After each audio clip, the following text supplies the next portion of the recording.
Hello and welcome to ADYEN's first ever virtual Capital Markets Day. We're happy that you could join us today. Before I introduce Peter, my name is Hemmo. I'll be your moderator today. I'd just like to talk you through the logistics of the Q&A. There will be two blocks of 30 minutes each for Q&A. And you would really help out the team if you could list your name and the firm or fund you're representing in your question. We will try to get through all of them. During the Q&A session, you'll have an opportunity to unmute yourself to ask your question directly, so we have the most interaction we can get in this COVID environment. And with that, I'm really looking forward to today, and it's my great honor to hand off now to our co-founder and CEO, Peter van der Does. Welcome all at our first virtual Capital Markets Day. We were looking forward to meet you all face to face, but given circumstances, we are very happy that we can have a Capital Markets Day in this way. ADYEN is focused on building the company for the long term, and today we want to use to explain more about what that means. So how that translates to the different geographies and how that translates to the different solutions that we're building. But before I do that, I want to address the COVID situation because it has, of course, an enormous impact on people all around the world, on businesses, the economy, but also on ADYEN, our employees. So what I hope is that the impact on you and your loved ones is limited and that you stay safe. Also, something that's top of mind for us is Arnoud has announced that he will resign. Arnoud's my co-founder and CTO. Originally, Arnoud said, we're going to do this for maybe 1 or 2 years together and then you run the company. That turned out to be true, but it took 14 years before we were at that point. Although I'm sad that Arnoud is leaving, I think the engineering team that we built is very, very strong, and I'm very optimistic for the future. So I'm just happy that he stayed so much longer than his original plan. Then I'd like to move over to the agenda for the day. Ingo and I will talk about no, let's go one step back. There are 3 angles how we look at ADYEN, and that is we look through the people and the culture, how we build this company for the long term. We look at the products that we're building, and then how that interacts. So how does that come together in scaling the company? And you see that back in the presentations, because Ingo and I will be talking about how we're building, retaining and so attracting, retaining and developing our people. Then we hand over to Kamran, our Chief Operations Officer, and Kamran, he will talk about the geographical expansion, our technology stack, and how we're scaling this company. Something about Kamran, he has been with us for almost 7 years, and he joined the board at the beginning of this year. So I'm very happy that we have such people on the board which I find very much ADYEN style, that built the company themselves. When he started in North America, there was very little there. He's grown it himself, and he moved on to now take the operational responsibility. So that's a little bit on the background of Kamran. Then we hand over to Mariette. Mariette is our Chief Legal and Compliance Officer, and she will talk about how we do our product development, which is merchant-driven product development. So you need an organizational structure to support that, and she will talk about how we have set that up in work streams and solutions. A little bit of background on Mariette. She almost has been 5 years with the company, and Mariette has also proven to have a lot of traction, just as general developing the company, but also more specifically on the regulatory framework, getting banking licenses through the whole process of IPO.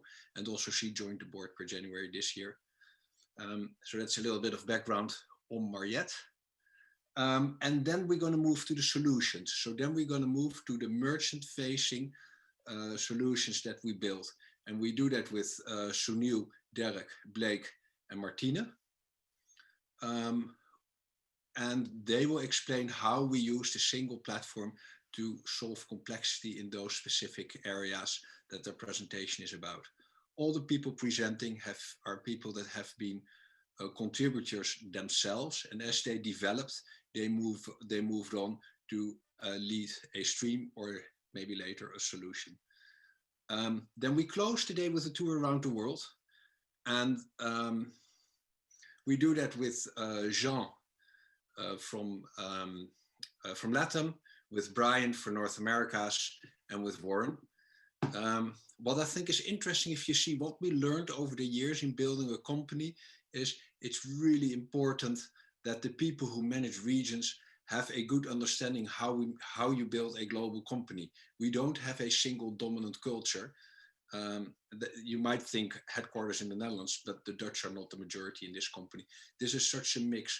So people who are really good in developing a region usually also have a more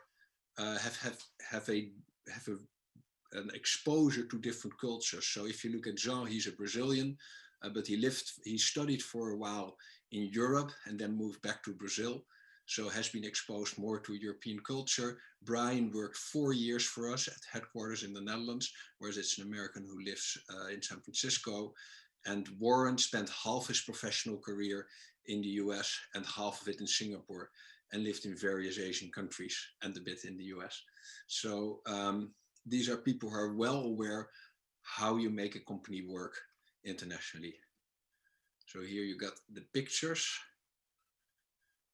And then let me start with people and culture before I hand it over to Ingo. Something that we talk a lot about is the ADYEN formula. And the ADYEN formula is actually lessons learned in building this company, but also some lessons which we learned in the past. How do you build such a global company and are able to retain speed and build something for the long term? And we wrote it down in 8 points, and I'll talk through a few of them. Let me start with the first one.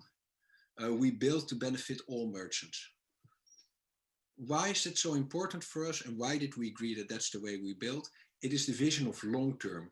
Short term, you could develop something to onboard a merchant, and then you would have to benefit from the revenue of that merchant. But that's only short term if that makes your technology stack more complex and difficult to maintain. And that if that moves you to a point where at a certain point you lose speed. So because we're there for the long term, we say we build stuff that benefits all merchants. And all merchants means it doesn't necessarily need to be used immediately by all merchants. But if we add acquiring in Malaysia, that means that all merchants needing acquiring in that region can use it. And we already have some form of demand. Also the second point, good choices to build an ethical and sustainable business.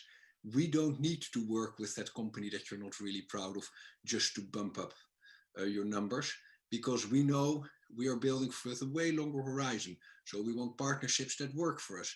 And if you see how that works, merchants have always been giving us more volume over years because they see we outperform. So we steer away from those short-term gains. How do we build? We say we launch fast and iterate. We have a direct communication with our merchants. Mariette is also going to talk about the merchant-led innovation. If we feel we can help a merchant a certain way, we quickly test something and then we further build out such a product. And we feel that's a strategy that fits us much better than going for huge releases. Winning is more important than ego. What does that matter? We feel that if you run such an international environment with such a complex product, everybody needs to chip in. So somebody that fits well with the company is somebody who is humble enough to get the satisfaction out of the success in what we're building, maybe commercial success or maybe technical success. And if somebody wants to be really seen, this is not the environment, because there are way too many people who help. And hence that's made it therefore to the formula. Don't hide behind email. Life is complex enough if people work through time zones, through video. So we try to pick up the phone also in these COVID times to just debug our ideas, to understand like, hey, if we would do that, what would be the impact? If we run this product, what would be the impact on the support? Is that easy to maintain, or am I overlooking something? So there's a lot of communication going on, and we ask people just pick up the phone and discuss. Don't go to formal communication. We go through cultures, and quickly that's very slow because people misunderstand. The last one which I want to point out is, this is very similar to 7, by the way. We use different people. We ask people. There's a lot of autonomy, but you do have to work according to the formula. That means that you ask different people for input, different people from a different cultural background. Obviously, a marketing campaign which works in one region could really not be suitable for another region, but also from different departments, so that you get a good feel for what would be the effect of your choices. But if you do that, there's a lot of autonomy. And the last one, which I wanted to point out, is we talk straight without being rude. ADYEN is founded in the Netherlands. We are originally a Dutch company, not so much anymore because we're very, very mixed. But we stay true to the talk straight. That means something else in Singapore than it means in New York, than it means in San Francisco, and that's okay. But within the cultural bandwidth, we ask people to talk very straight, internally and externally, because we feel it's a lot quicker. Let's get to the core of what's going on and let's try to solve stuff.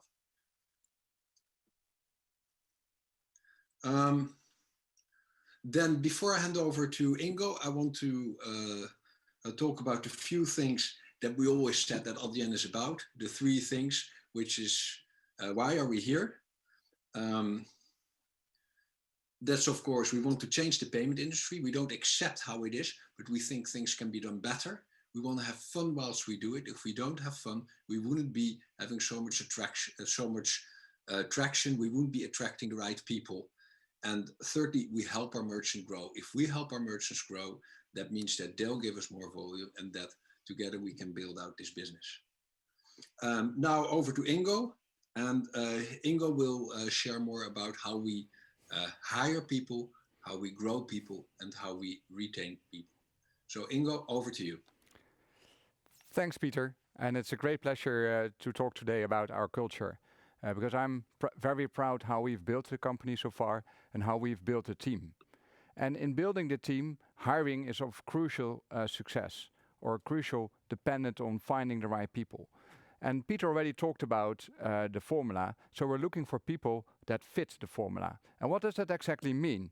Well, we're looking for people that are smart and want to work together to build a company.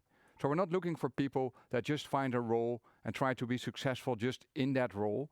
No, we want to see people that basically broaden their horizon and really want to see how you can build this fantastic company.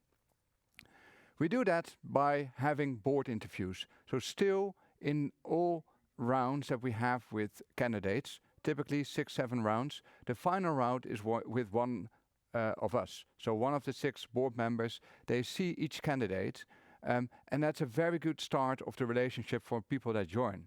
Because at the one hand, we can make a good judgment whether this person fits the company. At the other hand, you immediately get to know the people that join the company. And that's, of course, if you want to build a flat organization, very important that you know who is working for you. And this also means that it's a measured growth approach, because financially we could hire way quicker than we currently do. But by making sure that we hire in the right pace, that people can actually be onboarded in a good way, we make sure that people feel welcome to the team. So if they join, that there is room to properly onboard them, to help them to get up to speed, which is very important. Then the key question, of course, is why do talent stay with us? And a very important factor here is that all the talent gets the opportunity to grow with us. So typically, if you look at the team leads that we find in our company, they are promoted from the inside. So we almost never hire team leads from the outside. And that's a great way. It works the other way around, that if we look for people and they have team lead experience, that we sometimes ask them to join as an individual contributor to make sure that they are really hands-on and make the company successful. Because that's what we have seen, that if you have hands-on people that can also lead a team, that's the best way to grow. Also, a very important aspect is that we ask people to create their own path. There's so many opportunities in the company that there are no standard patterns. This is not a company where, within 2 or 3 years, I get to the next function. We ask people to look around and come up with ideas that best work for them. And by doing that, we create a culture where people really try to understand how they can excel and how they can help to build the culture. So the company culture is a very important reason why people want to stay. The company culture is, I think if I also look to myself, I've been now with the company for over 10 years. The culture is the key reason to work here. It's great to have so many talented people around you that you can learn from each day, and it's very inspiring. So how do people grow? Of course, ownership is crucial. So making sure that people really get the opportunity to work on an idea, build it out, and put it into production. We have a young team, so if you look at average age, it's around 32 years. And as a result, people get a lot of responsibilities at a young age. And of course, that's super cool if you join, work on a product, and see that it goes live. Another reason why people grow with us is that they often or almost always work in cross-functional teams. So we're going to talk today about the solutions and the work streams. And all those solutions and work streams are cross-functional teams. So it's engineering, product, commercial people. And by doing that, you learn from the different disciplines and products become better. And that's also how individual people grow in the teams. And then the last point is the ADYEN way of leading teams. With the growth of the company, we've been looking for a lot of new team leads over the recent years. And we ask ourselves the question, like, how can we bring them up to speed as soon as they can? Often they are first-time new team leads, so they have never had the experience to lead a team, and we want to do it in a specific ADYEN way. So as management team, we spend a lot of time in helping them out, trying to basically tell the key principles how we like to lead the company. And the ADYEN way of leading teams is basically the ADYEN formula for team leads. And we have seen that that really helps to accelerate the growth of the company. In these COVID times, of course, it's all a bit more difficult. So we used to work all together in the office, and now we have to do everything remotely. So working from home is the standard, and of course, where possible, we get in limited groups to the office. But it basically meant that in a few months' time, we completely had to convert all the training and onboarding to online training and onboarding. And we have done that very successfully. The feedback of new joiners over the recent months has been very positive. And of course, as this is going to last a bit longer, we need to continue to prepare ourselves for this situation.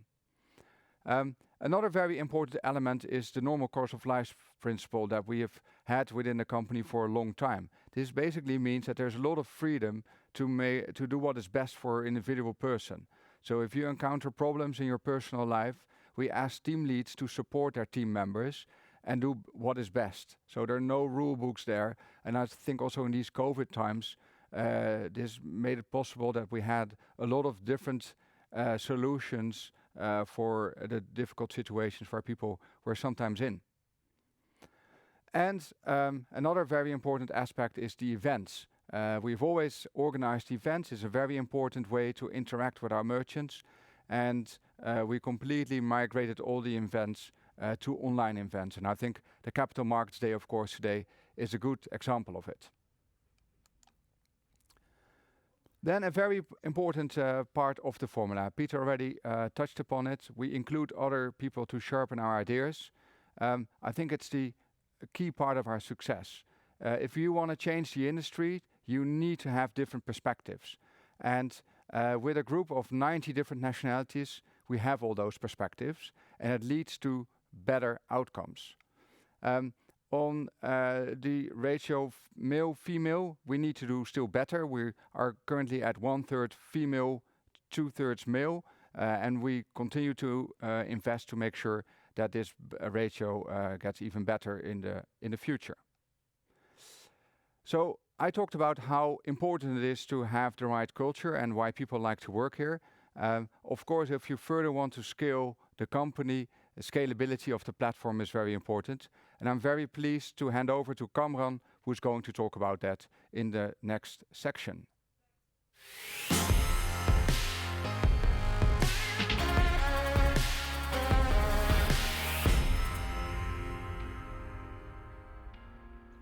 Thanks, Ingo. Pleasure to be here today and speak with everyone about how we're scaling ADYEN. Maybe starting off where Peter and Ingo left off, one of the most important pillars for scaling ADYEN, both today and in the future, we feel, is people. As an example, when I started approximately 7 years ago, I think we were approximately 150 people globally, and maybe a dozen of us in the US. Fast forward today, where I think we're 1,400 plus people at the end of H1 globally, and over 200 in the US. And I think that's a testament to how global our customer base is. And as Peter said, our main goal is how do we help solve complex problems for them? And I think what that's led to is on the people side, we've expanded to well over 20 offices across the different parts of the world because payments are often quite local. And we need that expertise to be able to help our customers solve problems in these different parts of the world and bring the local expertise to bear so that we're offering them proactive consultative advice. So if you're an American company and you expand to Asia, we can partner with Warren's team and say, hey, here's how people like to pay in Singapore or Australia or China or Malaysia, and really bring that expertise to bear for people rather than they have to figure it out for themselves. And this is a great illustration of all the different offices we have and how the team has scaled and continues to grow. To Ingo's point, despite COVID and some of the challenges, the team reacted extremely quickly, and we hired over 250 people in H1 of this year. Obviously, the other huge pillar for us outside of the people is our technology. So I think two things that really stand out. One, we have a common code base, and that sounds like that should be the norm. But what you really see is a lot of companies are local or regional only, not global. And two, a lot of companies have grown through mergers and acquisitions. And what that means is that introduces a lot of complexities. You have multiple different platforms built over time by different people stitched together. And at ADYEN, we have one common code base, one single instance of the platform running everywhere. And that means that it's a lot simpler for our customers to integrate with us. And it's also a lot simpler for us to maintain. And that basically means you get benefits like time to market in new regions if you're already using ADYEN, as well as benefits in uptime, stability. And as you can see from this chart, in terms of number of transactions, it also allows us to scale exponentially, building off that common code base and our stateless architecture. But at the end, if we have the people, we have the technology, how are we really solving the complicated problems for our customers? As Ingo and Peter said, we'll dive into the different regions and the different solution areas. But just to give an overarching picture, here's one illustration. So if you look at how acquiring was traditionally done, it's the top part of this slide. So typically a customer or merchant in this illustration would have connected into a gateway, had somebody to help them with risk management, a different person often for processing, and a different person for acquiring. So they would have sometimes been partnering with 4 different providers in order to be able to accept payments. And sometimes that would have been per country. So we've had customers who, even in Europe, often had a portfolio of 20 different partners that they needed to support all the different countries that we're operating in, let alone as you expand globally, that number grew. And what ADYEN really did is combine all of those into one. So a customer just partners with ADYEN. We provide all of these different capabilities and help them offer all kinds of different payment methods in different parts of the world through a common interface, common reporting reconciliation, etc. So again, it helps them with time to market. It helps them with simplicity in terms of ongoing operational complexity and cost. And most importantly, because we offer all of these different capabilities in one platform, we're seeing all of the data across the board rather than handoffs between different parties. And this really helps us help our customers grow their business. We can focus on what's the ideal customer experience, how do we look at the data and ensure that their approval rates are high. So eking out an extra approval for every 100 transactions is pretty material. If you're a multi-billion-dollar business and we can help you grow your revenue and top line by basis points, let alone percentage points, that's a huge value add, obviously. And the solution teams will get into more detail of how we bring some of that to bear across different opportunities. If we expand from there, as we talked about recently in the last year, we started doing the same thing on the issuing side of the house. So if you look on the other side, it's as complex or often even more. So again, you would typically have to partner with somebody for processing. You would have to have a bank partner who's the issuer, somebody to help you with risk mitigation capabilities, with know your customer and anti-money laundering as you give accounts to these people or issue them a card. If you're issuing a card, you often have the physical plastic. How do you manufacture the card? How do you ship it? All those logistics. And we've combined all of that into one. So you can partner with ADYEN and we can basically help you end to end with all of this. And again, the benefits of time to market, simplicity, as well as data being aggregated and helping ensure better approval rates, lower risk, etc. We'll talk about a few use cases that's enabling on the issuing side. So the first one is what we're calling commercial payments, using physical or virtual cards to pay suppliers. So if you look at this example, the platform or our partner in this example may be offering a delivery service. Basically, we're giving them either virtual and or physical cards, which they're able to give to their delivery people. That delivery person is then going to the restaurant, paying for that order, picking it up and delivering it to you, the consumer. But what ADYEN also brings to bear is we can offer more sophisticated controls. So for example, that card cannot be used in the red flow below to buy electronics. So they can't take this card and say, hey, I'm gonna go and buy, I don't know, a watch or an iPhone or AirPods. And we can even enable GPS location sophistication. So, hey, is that delivery person really at the restaurant that they were dispatched to pick up that specific order? And then the platform would only approve that transaction. Another example is using physical or virtual cards to pay for company expenses. So again, we would help issue the virtual and or plastic card to our customer. They would give their employees these cards. They could be used on all approved transactions. So whether travel, online purchases, office supplies. But again, as you can see in the red flow, what we could help enable is more sophisticated controls. So if they weren't supposed to be using these for drinks or dinners or certain other types of transactions, we could help control that at a category level, location level, etc. And then the other thing that we can do is help them with all of the reporting, reconciliation, tracking, etc. And if you look at the two sides, the acquiring and issuing, we're bringing them together, and that offers even additional benefits. So if you're somebody who's using ADYEN acquiring and issuing, one, we can help you with reporting reconciliation. You can see the transaction on the issuing side as well as acquiring side, and we can really help you stitch that together. So a good example would be in the travel space. If you're an online travel agency, think of the global companies like a booking.com or an Expedia. Often Peter is making a booking with them. They have Peter's card details, they're charging those. But on the other side, this hotel that Peter's going to stay in at Berlin has to be paid. And often they can use a virtual card to keep Peter's details confidential, but pay the hotel on the other side.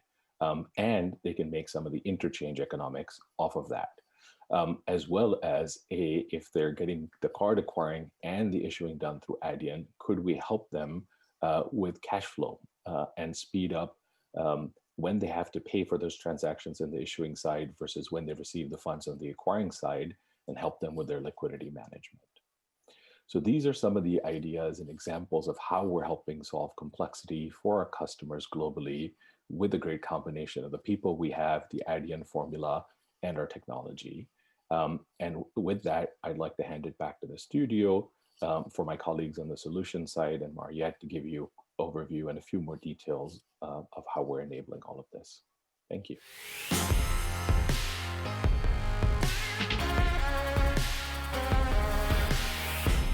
Thank you very much for that, Kamran, Ingo, and Peter. I've heard many synopses of the central philosophies behind ADYEN, and that was one of the best ones. We're going into a very short break now before we return with Mariette to talk us through the solutions. We will reconvene in about 4 minutes, so just enough time to get a coffee or a cup of tea at 3:35 Amsterdam time. See you soon.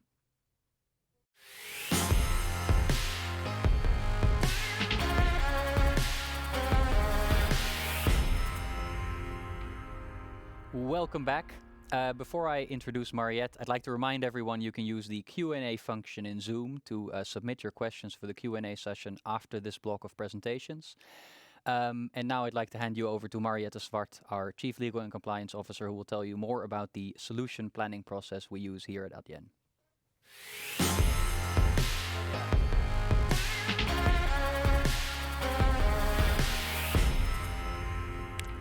Thank you, Hemmo, and welcome everyone. My name is Mariette Zwart, and I'm indeed responsible for all legal and compliance matters within ADYEN. But that's not what I'm going to talk with you about today. Today, I'm going to talk with you about our strategic planning. And Peter already mentioned it. As a company, we've always had a long-term view. And that long-term perspective is needed for us to help our merchants in the best possible way. It also allows us to stay ahead of our competition. And as such, we believe that it's been an important driver to our success. And when we keep that long-term planning into mind, how do we plan ahead? Well, let me start by saying that our innovations are merchant-driven. We build to benefit our merchants. On a continuous basis, we are having conversations with our merchants to really understand their needs. What are the problems we need to solve for? And on the basis of these conversations, we decide what we're going to build in the next year and the years after. To each of these innovations, we tie a group of people, and we call them a work stream. It's really a cross-functional team comprising of people from the commercial side, from the engineering side, and the product side. And together, they are responsible for making it fly. And all the streams are headed by a technical lead and a commercial lead. And they help us to translate that long-term perspective in really concrete operational goals. In execution of these plans, their work streams work really closely together with our merchants. It really is a co-creative process whereby we allow the merchants to really have an impact on the products and the services that we build. We currently have 35 work streams. That number can change if needed, but we won't change this approach because it's really been beneficial to us. It allows us to stay focused and flexible in our planning. What we've learned over the recent years is that the problems that our merchants face are really similar in certain verticals. And that made us decide to group the work streams into 6 solutions. There are 2 more fundamental solutions in which we work on the foundation. Everything that is needed to make sure that we can continue to offer these premium services whilst we grow the company going forward. The first more core fundamental solution is Core Platform. On this, we work on everything that is needed to scale the platform. Think of the expansion of our global acquiring capabilities, adding new payment methods, or building out on our core data infrastructure, everything that is needed to scale. The other one is Core Finance, and in that one we work on everything that is needed to scale our finance products, making sure that we can, for instance, do payouts on a large scale in different currencies, but also making sure that we stay transparent in our reporting, in our pricing, and our invoicing. The other 4 more commercial solutions that we have follow our go-to-market strategy. They are tailored around the different type of customers that we service, making sure that for each of them we have the right approach. The first is enterprise and digital. That's our bread and butter. It's what we've always been good at from the start.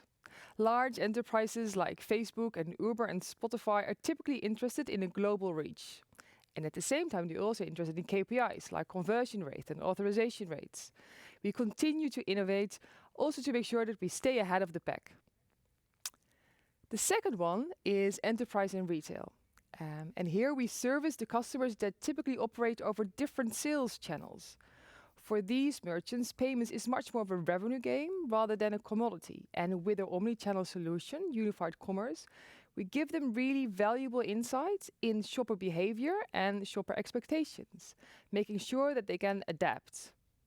I think the recent COVID months have shown that it's really important to have a good omni-channel solution, and we try to offer that. This is a focus area to us because we believe that here we can really make a difference. The third one is enterprise and platforms. With ADYEN for Platforms, we offer our merchant a tailored platform solutions, having things like split payouts, speedy onboarding, but at the same time, we also allow their sellers and sub-merchants to benefit from the features that we have on our platform. This solution has seen a lot of growth in the last couple of years, and we're really proud to have some flagship customers like Alibaba and eBay. But we also see that this solution is also beneficial to less traditional third-party models like Zenoti or Fiverr. And then finally, we have mid-market. Mid-market we define as the next adjacent segment to enterprise. And as such, we see it as a longer-term investment in getting sustainable growth by investing down market. We think that by simplifying our proposition, we can help these customers in a similar way as we do with enterprises. And as such, we very much invest in simplifying our proposition, our customer area, reporting and onboarding. These are the solutions we are currently working on. We've invited the commercial leads of each of these 4 solutions to talk a little bit about the innovations that we've been working on in the last year. And we'll start with Sunil, who's going to talk about enterprise and digital.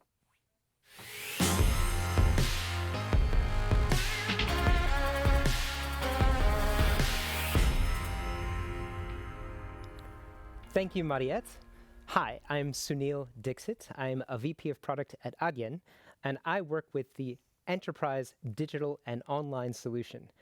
We're a collection of data scientists, engineers, product designers, and product managers that are helping to create really magical payment experiences alongside our global enterprise e-commerce merchants.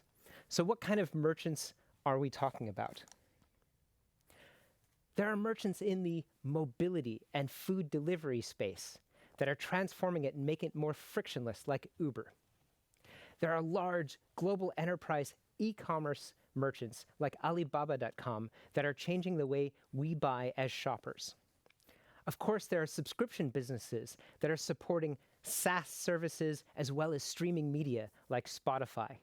And then there are the global enterprise merchants that defy categorization, multi-channel merchants like Microsoft that are serving gaming as much as subscription services, as much as online retail. So why do all of these merchants work with us? Going back to something that Kamran had said earlier, it really is about the way we're built. We're one platform, one code base, one integration. We're not a bunch of platforms that are stitched together, requiring multiple integrations or multiple adaptations every time new innovation comes out. It really is one integration to grow and scale globally. This becomes really important when disruption comes out like PSD2, requiring new methods and new strong methods for customer authentication.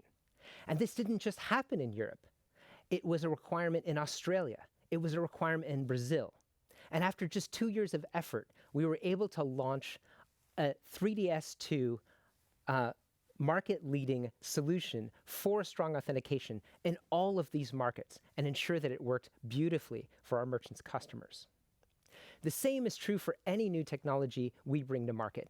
whether it's a new standard for tokenization using EMVCo-based cloud tokens called network tokens, or whether it's new payment methods and new wallets that span the globe or are specific to local markets.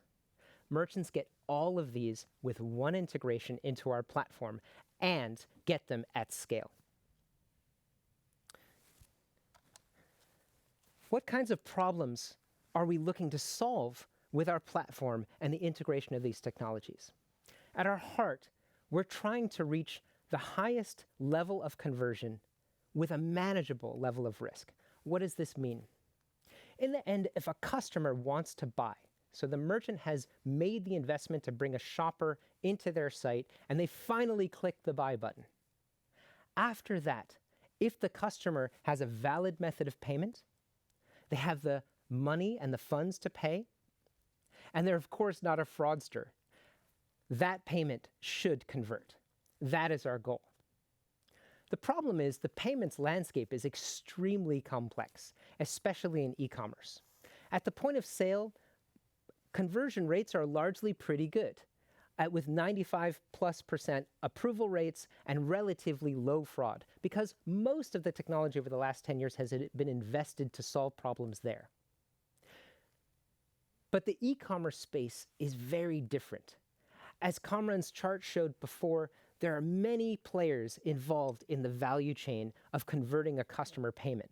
The customer comes in and connects to the merchant's site, which sends it to a gateway, which sends it to a payment processor. Sometimes a risk provider is involved, and then to a card scheme, then to a bank. And all of these checks have to be in alignment. One way we solve this problem is simply by reducing complexity in this stream, by having one platform that combines the payment gateway with the payment processor, and then ultimately having our own connection to card schemes and local payment methods and to banks. We're also extending that, of course, into issuing. But the other way we resolve this is by understanding the technical issues that come with bringing in new conversion methods, with connecting to external providers and new payment methods. We bring this to the importance of this problem is because globally, across most processors, we see about a 20% decline rate for e-commerce transactions. So how do we solve this problem? We start with the checkout, which is where the customer begins to buy. That checkout experience is critical in showing the customer what kinds of payment methods they expect to see for their region or for their preference. And then we make sure that those methods of payment work really, really well, with the least number of redirects, with the fewest number of fields to fill out, with the least amount of entry with their thumbs on mobile devices. With the introduction of new requirements for strong authentication, 3DS2 and other means of authentication also become important to optimize in the checkout. What does that mean? It means making sure that the customers are presented with means of authenticating themselves that are in alignment with the banks that they use, and making sure that those authentication methods do not fail. The merchants can depend on us to automate this for them through our dynamic authentication services. Also happening in the checkout is our ability to protect a transaction against risk. This is where our Revenue Protect product is using machine learning to determine, at the moment of payment, the level of risk of a transaction and ensuring risk doesn't get passed through to the merchant. Once we've accepted all the transaction information, we then decide where to route it. So across the globe, we have integrations to all the major card schemes, but also to local schemes. Sometimes it makes more sense to route to a local scheme than to a major scheme, and it's our job to know which is best for conversion and sometimes which is best for cost savings. Once we've determined where to send it and what information has come in for authentication, we also decide what goes into the message. So what is the content of the payment request that goes to the bank and to the card scheme? This message needs to contain enough information to be sure we know who this customer is and that they aren't involved in fraud and that they really have a valid method of payment, but not more than that. Knowing what each bank prefers and adjusting to it dynamically is critical to the process of having high conversion rates. This has become such a sophisticated exercise. We have over 4 million combinations of things that we could adjust in a transaction flow in real time. And for that reason, we've introduced machine learning this year to optimize this process, to ensure that in real time we can find the best content of a payment request possible to get the best outcome. Now, should all of these techniques fail, we still have the ability to try again. So immediately after a decline, we can instantaneously, within milliseconds, retry with a different set of parameters to ensure a good outcome for that transaction. And even if that declines for subscription payments, perhaps for insufficient funds, we can continue to retry with our auto rescue product over the following weeks to recover transactions and make sure subscriptions are uninterrupted. So what is the origin of some of these technical issues? Why are payments so complicated to solve? In the end, it's because when we started to do e-commerce several decades ago, we just pulled the account numbers off the card and started entering them into websites to transact. Security was relatively low, and this information that was in the public eye needed to be taken out. This is how ADYEN's platform helps to future-proof our merchants. As payments go increasingly digital with new local payment methods, with new global local payment methods, with new standards coming out from EMVCo supported by the major card schemes for click-to-pay, for tokenization, and for strong authentication of the customer, 3DS2. We are there for our merchants to combine these technologies and launch them globally at scale through their existing integration so that they're always growing with the pace of innovation in the market. And with that, I'll pass it on to Dirk, who's also talking about solutions we're providing to our merchants in the food, beverage, hospitality, and retail solution. Thanks.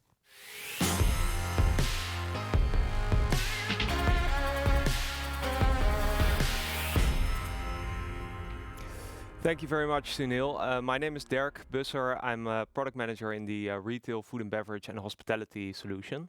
And together with that solution and all the team members, we're working on a product that solves the unified commerce problems for these well-known brands. So I'll tell a little bit about why these brands choose ADYEN to help them with this. And to tell you about why our unified commerce offering makes us stand out. So the unified commerce offering is mainly about reducing complexity and making the merchant experience easier, providing them with the tools to give an amazing customer experience in their stores, and finally also to give them the data that they need to really understand how their shoppers are shopping across their different channels and regions. So we have 4 pillars there. We try to simplify operations and their integrations of our customers. We give them full control over configuration and software that they run. We provide a unified commerce offering globally. And finally, we give them all the data and some insights to help them better understand their customers. So if you look at why payments are complicated, Cameron also went into this. Typically a customer that, for example, a retailer that grows from being a large domestic player and grows across different regions or across different channels, builds up a legacy of different payment providers, PSPs and acquirers. And making him do a lot of different integrations, use different types of hardware, and also getting different types of reports back on the financial transactions, and also getting different ways of settlement. What we at ADYEN try to do is solve that by giving them a single platform where they have a single contract, a single integration for all these different regions and channels. They get, because all the payments flow into the same system, they get a single overview of all their payments and all their shoppers. And finally, it's a single set of devices that we offer them. So if they integrate into a mobile device or a countertop device, it will work in all the countries that they're operating.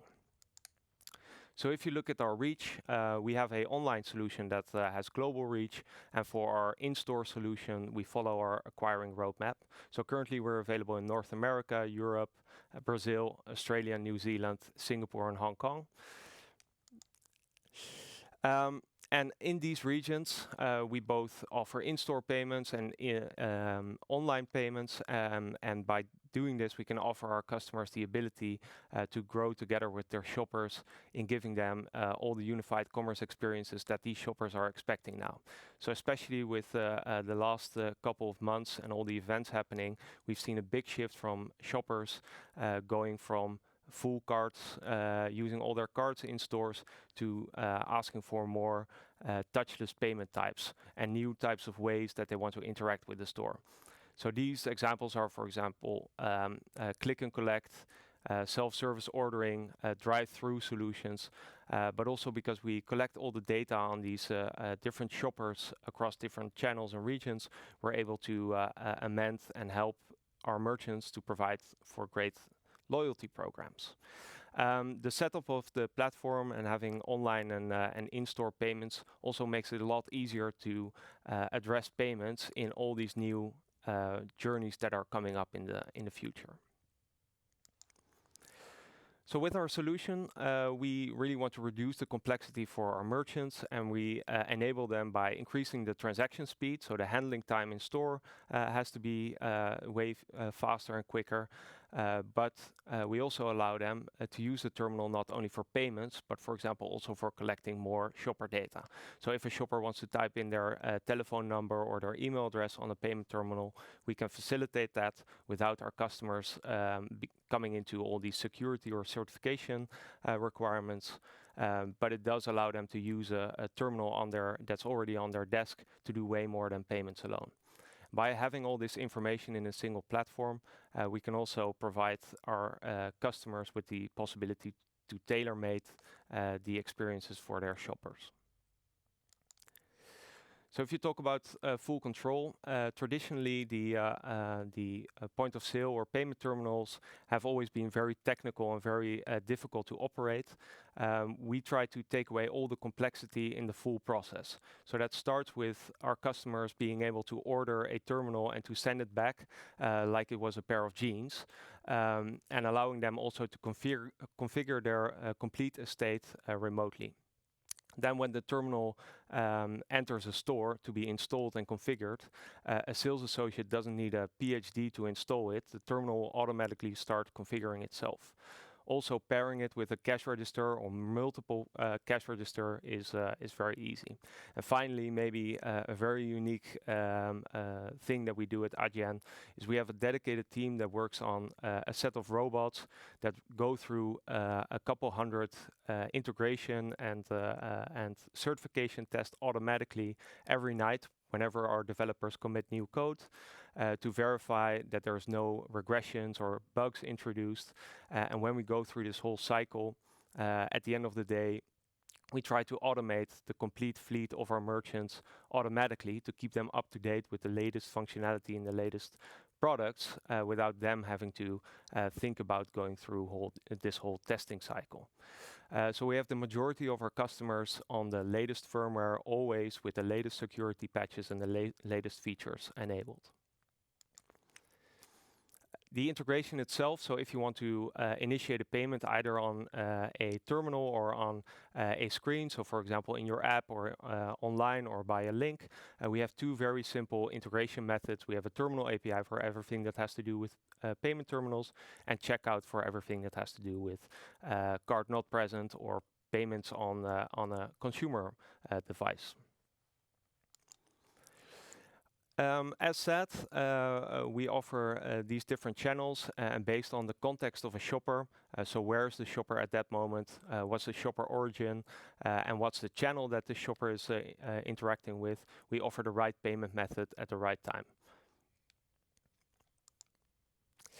And finally, all this data, so as soon as the payments hit our platform, they enter the same database and we can link all those different transactions together and give this data back to our customers so that they can create a full picture of how their shoppers shop across their different stores, across different regions. And one of the insights that we can then provide to our customers as well is, for example, an omni-channel report that gives a lot of information about the recency of customers, the frequency of customers, but also what value do different types of customers bring to us. Of course, all this data is also available as raw data that we can feed back to our customers so that they can then add that to their own data to create even more insightful insights. Thank you very much. I'm now going to hand it over to Blake, who's going to tell us something about platforms and marketplaces.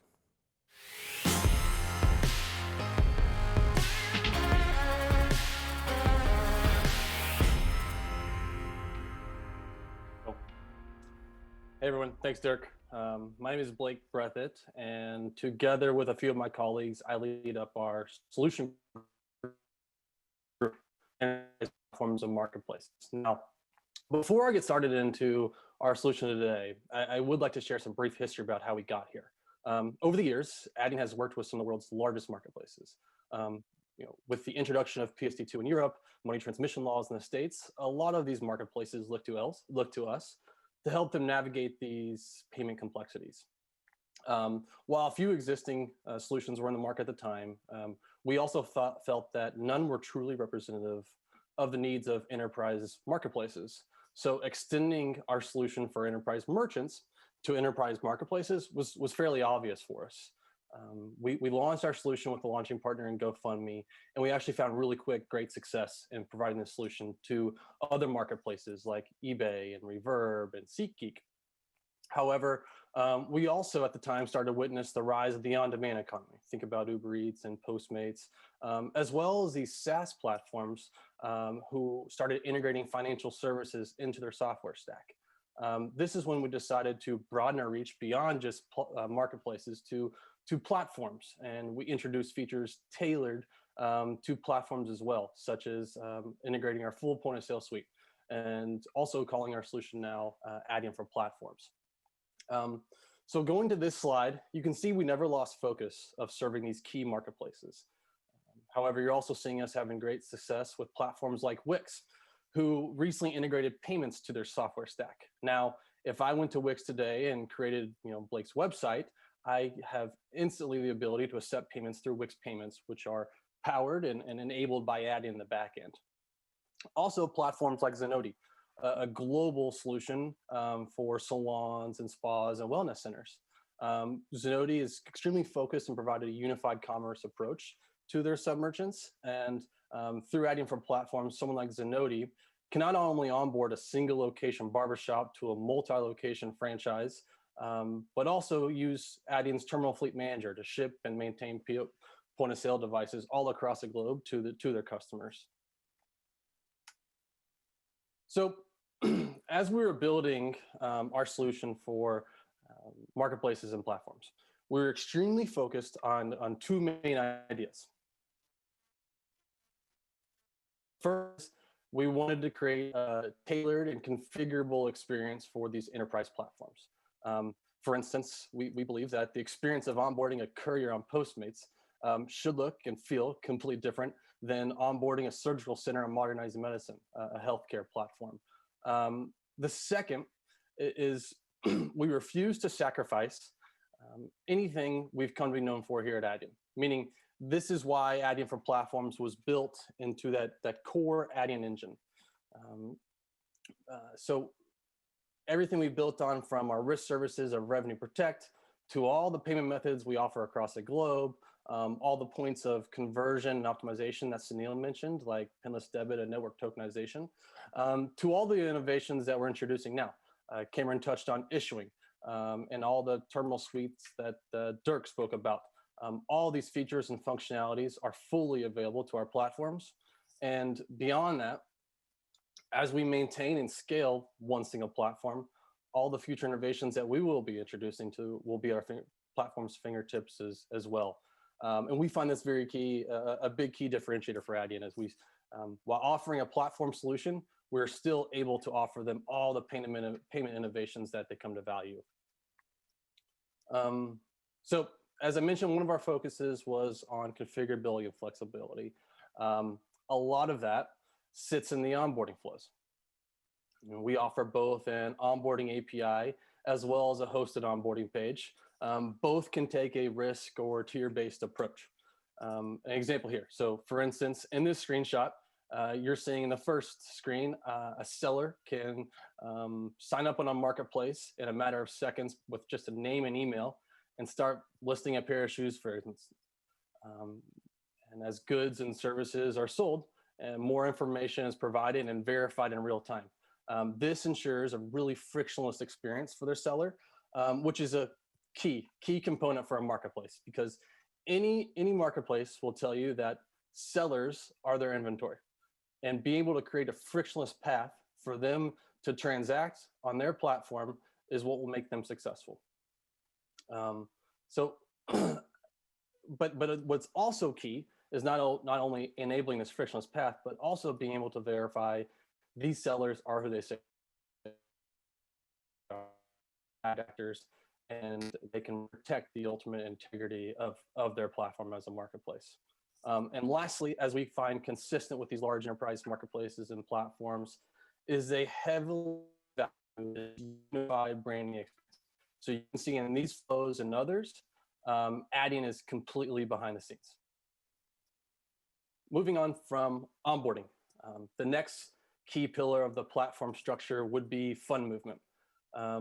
With our solution, whether the payment request is initiated from a point of sale device, an app, or online, the platform maintains full control of that fund movement while also staying out of the flow of funds, which is a critical component of removing yourself from any sort of money transmission scope or needing a PI license in Europe. As you can see in this example, you have a shopper buying, let's just say, a $100 shirt at a retail location. And then that payment request, the platform will instruct ADYEN how to split the funds. In this very simplistic example, this platform is telling ADYEN to move the funds 90 and 10. $90 is going into a sub-merchant virtual account, and the $10 is then being split back to the platform's operating account. Now, these funds are all being held in an ADYEN-owned bank account until they are paid out directly to that sub-merchant's external bank account. While the example here is rather simple, as I mentioned, our solution does go beyond just this. For instance, we mentioned on-demand platforms like Postmates, where for all these on-demand platforms, they have in common they're at least three-sided marketplaces, meaning funds need to be split at least 3 times to the courier, to the restaurant, and back to the platform.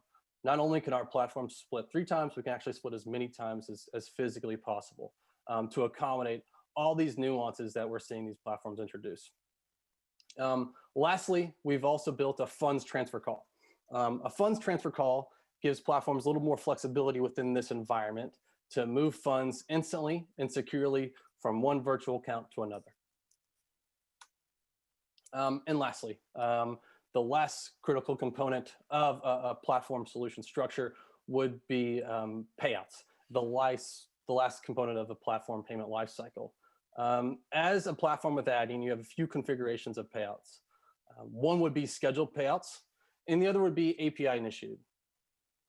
Under scheduled, as the name implies, you can set a unique cadence per sub-merchant, whether it's a day, a week, every 14 days. And then upon expiration of that cadence, whatever funds were allocated in the account, ADYEN would automatically pay out on their behalf, removing a little more of that logic from the platform's workload. Furthermore, on API initiated, this gives platform full control, meaning ADYEN will hold the funds until an API call is sent to tell ADYEN when and where to pay those funds out. As we've continued our reach into platforms, and not as a big result of COVID, we're seeing more and more platforms stressing on payout speed. Business and individuals are needing their funds and capital sooner. Thus, we're seeing a higher usage of same-day ACH payouts in the States, faster payments in UK, and also instant payouts, which rides the Visa MasterCard rails of paying out to an eligible card where funds are available in 30 minutes or less. And all of these features are fully available with no extra integration needed with ADYEN for platforms. So that finishes up the payouts and also concludes our presentation on ADYEN for platforms. Thanks for your time. I'll pass it on to Martine.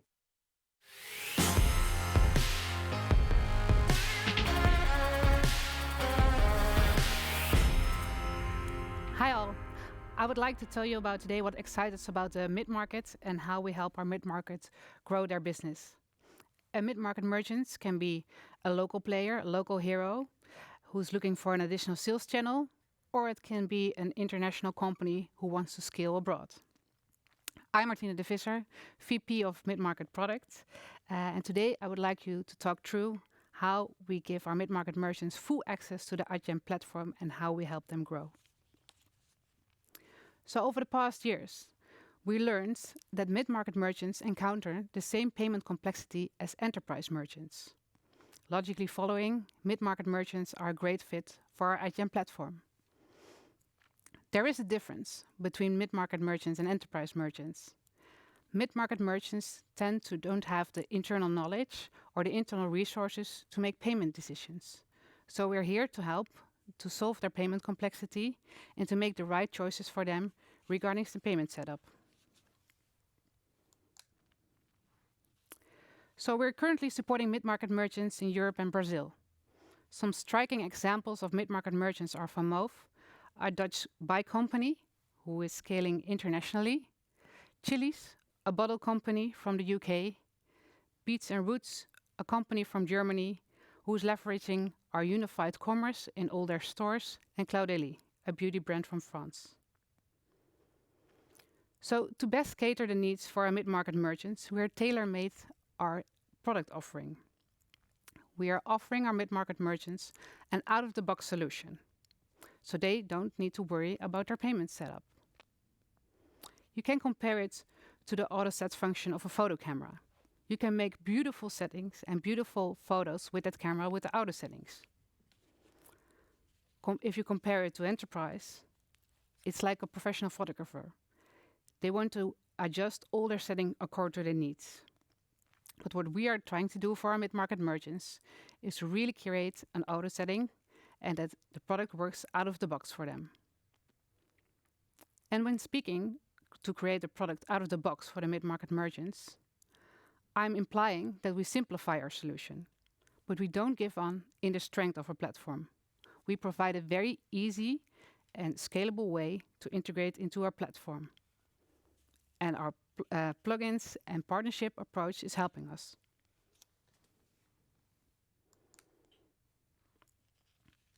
So according to our ADYEN formula, we benefit for all merchants. This translates us in providing access to the ADYEN platform for mid-market merchants as well. So they're using all the same features and products as our excellent enterprise merchants are using. This scales very well. It's still one platform, one integration, and our mid-market merchants are using the same products and innovations as we're building throughout the year. Mid-market merchants are also growing. They start sometimes as a smaller company and they grow and they scale. So at the beginning, sometimes they don't need all the products or features we have. So we give them an out-of-the-box solution, and while they're growing, they have access to all the products and features they need. That doesn't mean they need to integrate again. It's still the same integration. We're here to solve their problems, and we can facilitate there while they're growing. And it's very nice to see that mid-market merchants are growing into our enterprise volume in an organic way. So as I briefly explained, we give a simplified version to our mid-market merchants compared to enterprise. In order to build the right integration for mid-market merchants, we need to properly understand their needs. As Mariette explained, we're in daily talks with all our mid-market merchants to understand their needs and to develop the right features for them. So from both a commercial and product point of view, we help them making the right choices, like our customer success team, who can give them advice, if merchants want to scale into a new country, what kind of payment settings do they need? Another important growth pillar for mid-market is partnerships. Through partnerships, we have access to a lot of mid-market merchants. A nice example is BigCommerce, a new partnership and which gives us access to thousands of new merchants in Europe. Also, our plugin solution and approach is key for mid-market to grow. A plugin is a downloadable software package. You can compare it to an ADYEN out of the box. It scales very nicely, and our partners are using our software plugins to go live very quickly with our merchants, but they also use it because we build our plugins in-house. We build our plugins in-house because we want to guarantee the high quality we always providing to our merchants. Oh, sorry. So simplifying the product for mid-market merchants. Here are two examples I want to give to you what we've been working on. So during COVID situation, which we unluckily are still in, Pay by Link gained a lot of traction. Pay by Link is a solution whereby merchants can go live within a couple of hours. They will get a hosted payment page for their shoppers, and the shoppers can see their preferred payment method. A second example we're working on is our customer area. That's the interface we have with our merchants. Adjusted reporting, but also going live quicker, which is very important for our mid-market merchants. So we're coming to an end already. It was a pleasure to talk you through our mid-market solution. I hope that you take away the following three things. So mid-market merchants' needs are product-wise are not different than from enterprise, but it's the way how we present it to them. We are helping mid-market merchants to make the right choices so they can focus on building their business. Also important is that we simplify our products for our mid-market merchants, but that they still have the access to the same platform. They don't need to integrate another time, and they can add functionalities and products along their growing journey. It's still one integration, one platform. And lastly, we hold a great set of cards in this segment. We are very well positioned for the mid-market and to grow into the mid-market. We have a single platform which serves their needs, and we're here to support their merchants in their growth journey. Thank you very much.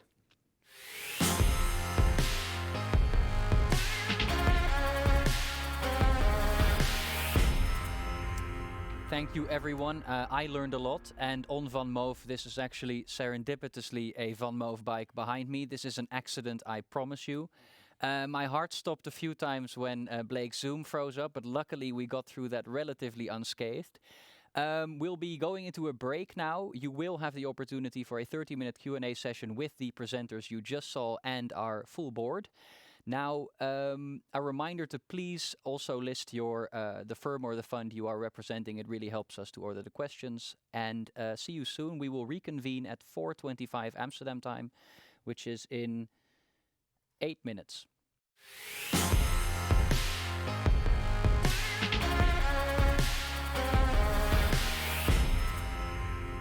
Welcome back, everyone, to the Q&A section, the first one we have today.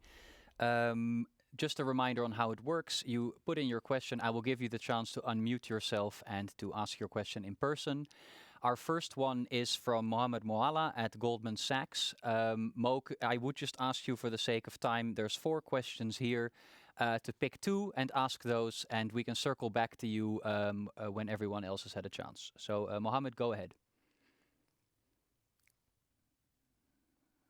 Great, thank you very much. So my first question is really revolving around the technology you have, lead you have in unified commerce. You talk a lot about that. Which of your competitors in the field are you mindful of? What is your key differentiator, and when do you expect to see sort of this big take-up of unified commerce to really accelerate among larger merchants? Thank you. A view on unified commerce. Peter, would you like to take that one? Yeah, sure. On the question, when do we, let me pick one, and which is when do we expect unified commerce to really take off? For us, it has taken off. Sometimes you don't really see it in our numbers yet, but if you see why merchants choose for us, that can be that they choose for us with terminals because they know they're going to do online with us later. You do see it the other way around as well, that they choose for us with online because they can do terminals later. And actually, if we look at our current merchant base, we indeed see merchants which have been for quite a long time, I think 1 to 2 years live with us, only now coming up with the next channel. Also, on top of that, COVID has shown the need to be multi-channel. We've seen it with our retailers that when the store volume fell away, online compensated for that. So I think that trend is actually is going quicker and is already happening. So the question was, when will we see that mass? I think there's currently already a lot of traction there. 2 questions. So if you want to ask a follow-up, I'm asking the team here to unmute your line again, so you have another opportunity.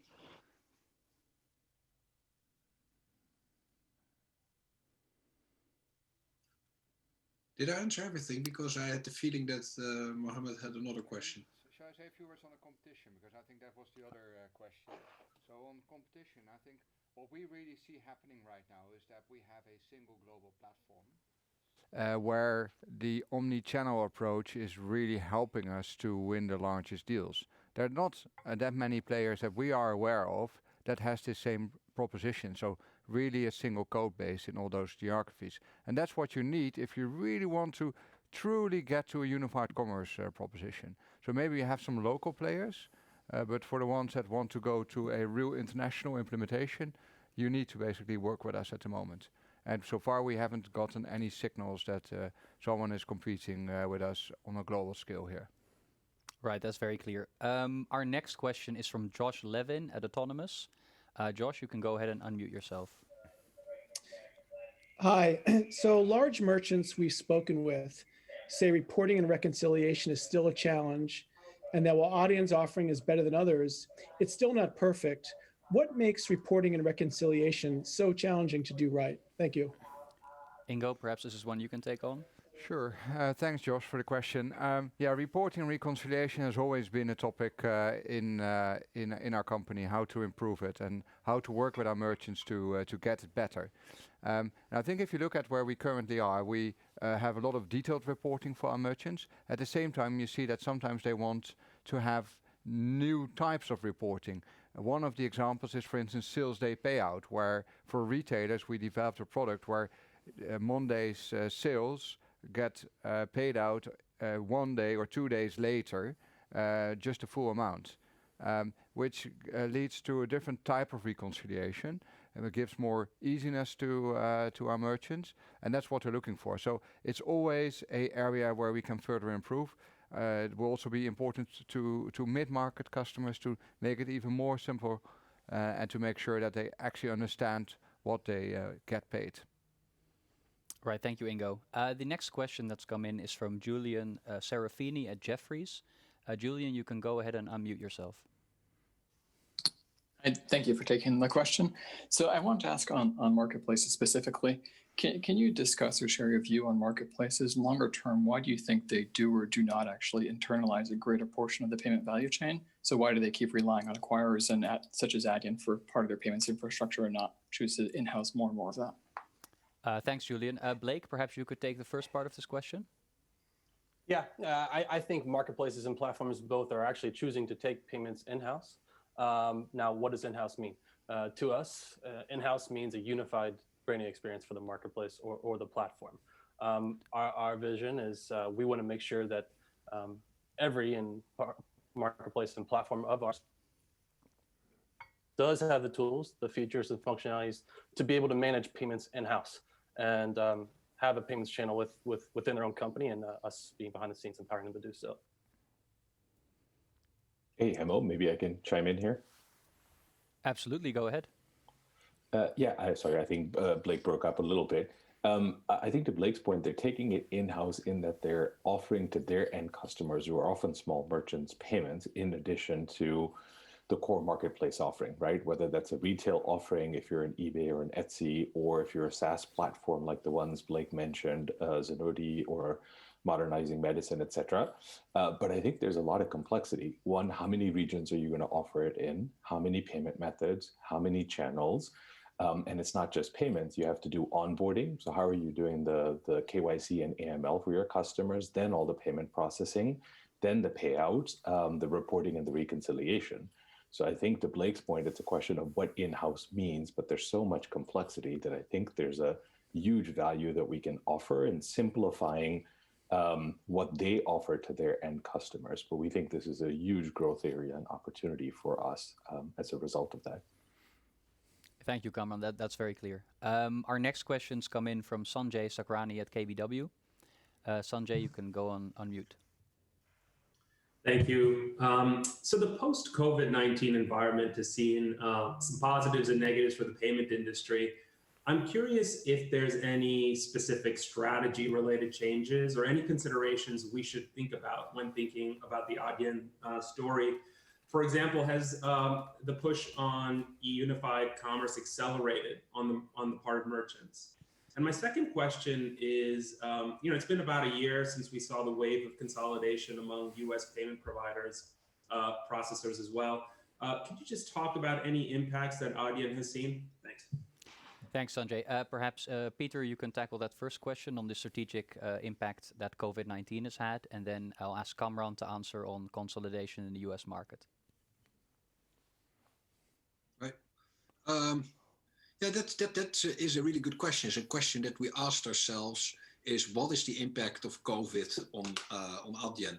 And we come to the conclusion that strategically, long term, it doesn't change that much.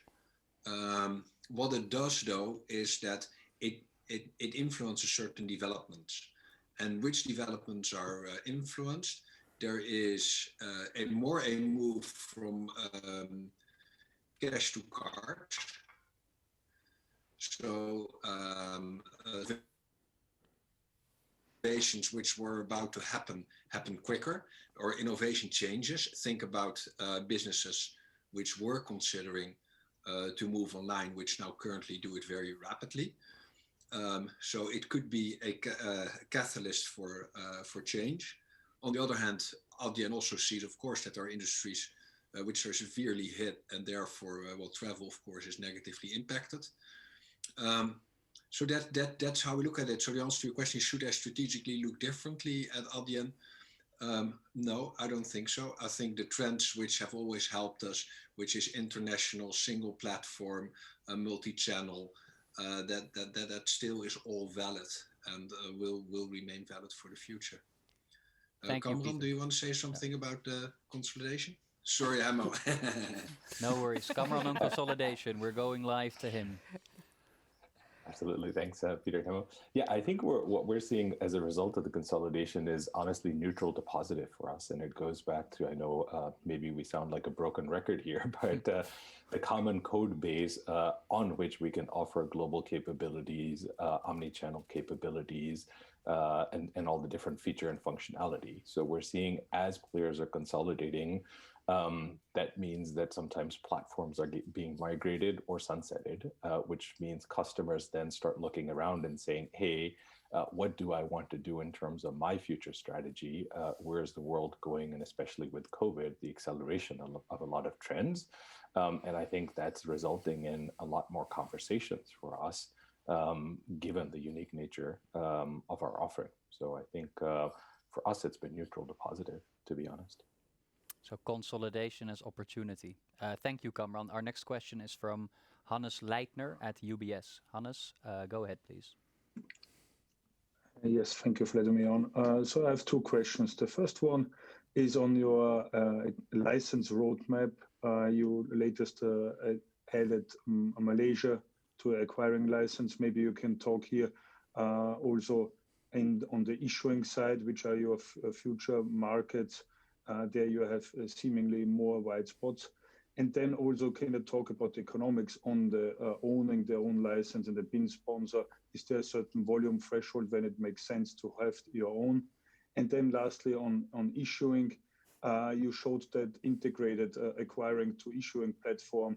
Would you also consider to collaborate or cooperate with banks on that issuing platform?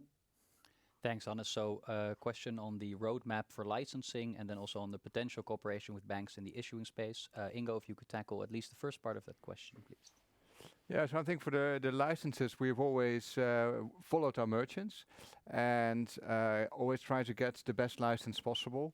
So that means for certain markets, you need to work with BIN sponsors that basically help you with the regulatory setup in a country.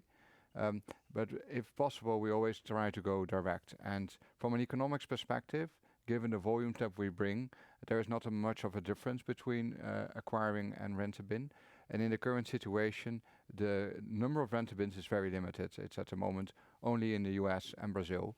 We continue to build our own licenses, and we continue to follow basically our merchants to see what's next. Malaysia was the most recent announcement, and we will continue to work on new licenses in the future where possible. Got it. Thanks. And banks as potential partners in the issuing space? Yeah, so that's an interesting question. I think, of course, we're building a complete new infrastructure, but we built the infrastructure for our merchants. And we've always seen that that is the most important target group for us. We see a lot of use cases where we can help our merchants, and we don't see banks currently on the top of our list to help them out. Of course, if we would run out of ideas with merchants, you could always think about it, but it's not on the agenda right now. Got it. Thank you very much. Our next question is from Stefan Houry, who is at Oddo BHF. Stefan, you can go ahead, please. Yes, hello. Thank you for taking my questions.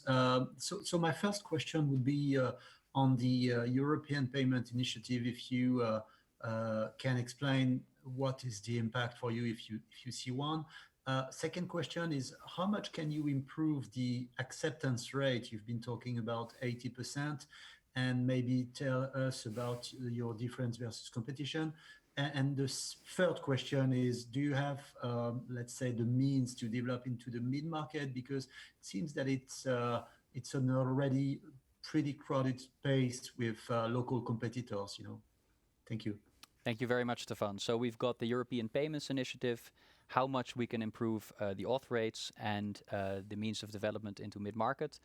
I think we'll go European Payments Initiative to Ingo, then we'll head to Sunil for the auth rate question, and Martina on the mid-market space. So Ingo, kick us off, please.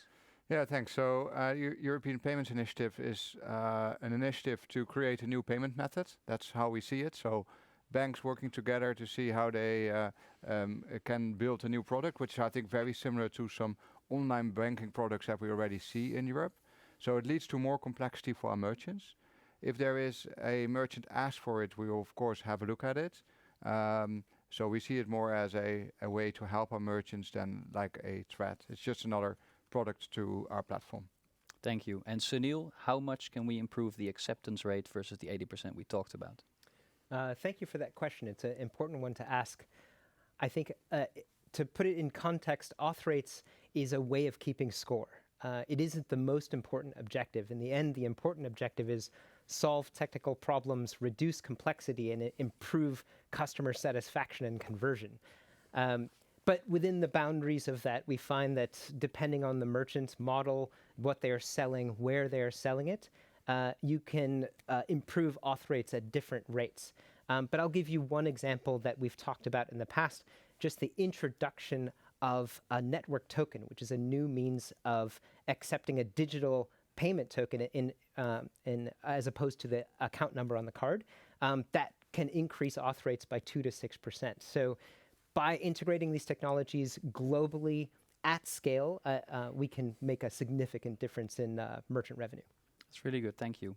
And then Martina, lastly, on evolving into an already crowded space when it comes to the mid-market, especially locally. Can you say a few words about that? Yeah, thank you for this question. Great question. What we see is that we gain a lot of traction for the mid-market and that we're growing at the same pace in the mid-market as the enterprise. It's also a long-term game, as we mentioned. We're building partnerships. One great example is BigCommerce, which will give us access to thousands of new merchants in Europe. So it's a long-term game, but we gain a lot of tractions there. All right, thank you very much. Our next question is from Sandeep Deshpande. Sandeep, you can go off mute, please. Go ahead. Yeah. Hi. I have two questions, if I may. Firstly, on your new issuing offering, is this issuing offering dependent on having a banking license in the market where you will be doing this issuing, and how quickly this business opportunity can scale up? And my second question is, clearly, when you look at the revenue of ADYEN today, it is very European-centric. Maybe it is not actually generated in Europe, but in the way you report it is very European-centric. You have been expanding very aggressively in the US. Maybe you can talk about how successful you've been in terms of, given that many of your customers are originally US companies, how successful you've been in becoming a payment services provider to them back home. Thank you, Sandeep. So the first question was on the licensing setup required for issuing. Kamran, if you could take that, please. And then on our net revenue distribution globally, I think Ingo is the best to answer that. So Kamran, go ahead, please. Thanks, Hemo. Thanks for the question. Yeah, I think the answer is similar to what Ingo described on the acquiring side. So wherever possible, our strategy is to leverage our own licenses. So Europe is a great example where we have a full bank license, and therefore everything end-to-end, the license to all the processing, risk, et cetera, is us. In other markets, beginning with the US, we would partner with a bank. So rent-a-pin, as Ingo described, as a quick way to launch. So I think similar to acquiring, wherever possible, go direct, but the combination in the short term. Thank you, Kamran. And then Ingo, on the net revenue distribution, we do have a lot of US logos. Explain that to us. How does that work? Yeah, so with the net revenues, we always taken a global approach. So if we onboard merchants, we want to make sure that we help them globally. That's also how we've structured the company. And the way we report revenues is where we send the invoice. So for instance, for US merchants, we started to work with them with European acquiring. So that's recognized as European traffic and European revenues. But it wouldn't be possible without your US team to help those merchants and to service them. I think the good thing is what you've seen over the recent years is that we convert a lot of US merchants also to the local domestic market in the US. And that's the game going forward, to make sure that we have the right proposition there, that we, if you look at recent wins, I think we have a lot of proof points that we can be very competitive in the US. And specifically, if you think about unified commerce propositions, we're actually in a very good spot to solve complexity in a domestic market. So our longer term expectation, of course, is that the share of European revenues will go down. That's quite clear. Thank you. Our next question is from Adam Wood at Morgan Stanley. Adam, I see about 5 questions here. If you could kindly pick the 2 you'd most like to ask, and we'll... Thank you very much, and thanks for letting me on.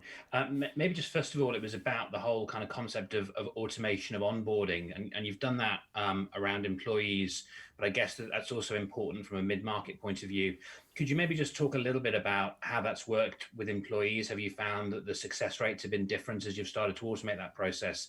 And then for mid-market merchants, how do you scale that up in terms of managing both the onboarding and support of those merchants? So that kind of question there. And then just secondly, around being able to monetize offerings, you talked about accelerating payments and data and analytics. Is that something that differentiates the offering, or is that something that you can charge for as you go forward? Thank you. Thank you, Adam, and an extremely elegant way of asking 3 questions in the form of 2. You've caught me out, I apologize. Yeah, no, Thank you. Done. Well done. Hat is off to you. So perhaps we can go to Peter for remote onboarding on people, and then Martine on the onboarding experience for mid-market merchants. And the last one was on, let me just pull it back up 1 second, data insights. We'll let Ingo tackle that one. Go ahead, Peter. All right. So regarding remote onboarding on people, let me start with saying that we'd rather have everybody in the office. So we have done a lot, and that has been very effective. but it's not 100% ideal. So what have we done from the beginning of the COVID crisis? We have said, let's assume this takes a long time. And then we'd rather be surprised that it turns out to be shorter than anticipated than the other way around. So all training programs have immediately been converted to online programs. On top of that, we have also increased our training to team leads, so to help them what is expected from me during this crisis. How can I better help onboarding new people? And the third thing which we have done is offices which are open, or were open, or are open with some limited capacity. New joiners are the first one to go to the office with the people who train them, so that we have. So that we make it easier for them to get to get absorbed by the company. Something about, I said, you cannot, it doesn't work perfectly. So what does that mean? That means that the team leads are asked to also meet with them in something. And because we're so worldwide, from Shanghai, where things are perfect, are relatively normal, to some offices which are fully closed. But within what can be done by a country, people are meeting on terraces to do the last part. Sometimes people are meeting in a subset in the office, but that's how we make a tailor-made program so that everybody gets the onboarding, which is very close to what it would have been in a world without COVID. Thank you, Peter. And then Martine on how onboarding is different for mid-market companies compared to enterprise companies. Yeah, thank you very much. So I think what's very important for us is that we keep on learning for the onboarding. Step by step, on a daily basis, we're looking in how we can improve our onboarding and how we can onboard our merchants faster. This is through automation, but of course always our customer success team is always very happy to help. But I think automation is very important, and we're also working together with partners, very open for feedback on how we can improve our onboarding. All right, so we're working in the right direction there. Ingo, lastly on data and analytics, how does it differentiate us and can we charge for it? Yeah, so data analytics is key in our strategy. So helping our merchants to give back the right data, to give back the right insights is the way to build a long-term relationship with our merchants. That's what our strategy is. And currently we do not charge for it, at least not for all products. We do for some products like Revenue Protect, where we use data and give the right insights. But if you really think about unified commerce, data analytics, this is something maybe for the long run, but at the moment we want to make sure that we work with customers, help them build this long-term relationship, and the revenue is then more reflected in this long-term relationship than in additional charging for it. All right, so a value game for now. Value game for now, yes. Got it. Next question is from Josh Beck at KeyBank. Josh, go ahead, please. Hi, this is Alex Markgraf on for Josh. Thanks for taking the question. I was hoping, if you guys could provide some thoughts just around how much of the recent, activity and surge in e-commerce volume that we've seen, you expect to be more permanent in nature, and then any sense of how much of that is more of a pull forward in TAM penetration versus, expanded TAM, bringing new consumers into the TAM. Thank you. Thank you very much. So on the macro impact of COVID, perhaps, Ingo, would you like to say a few words? Yeah, so I think we have seen a couple of accelerations on our platform, but of course the question is how long does it stick? And it's very difficult to exactly answer because also without COVID, we've grown the company quite quickly. So to completely separate those trends is relatively difficult. I think it comes back to the question that was discussed earlier by Peter, like, do we see fundamental changes to the market and to the addressable market? I would say the answer is no. Maybe the total addressable market has grown because we have more conversion from cash to cashless, but that was a trend that was going anyways. So I don't think that there is a fundamental change. That's also not how we look at it. Got it. Thank you very much. Our next question is from Patrick Lemmens at Robeco. Patrick, you can go ahead, please.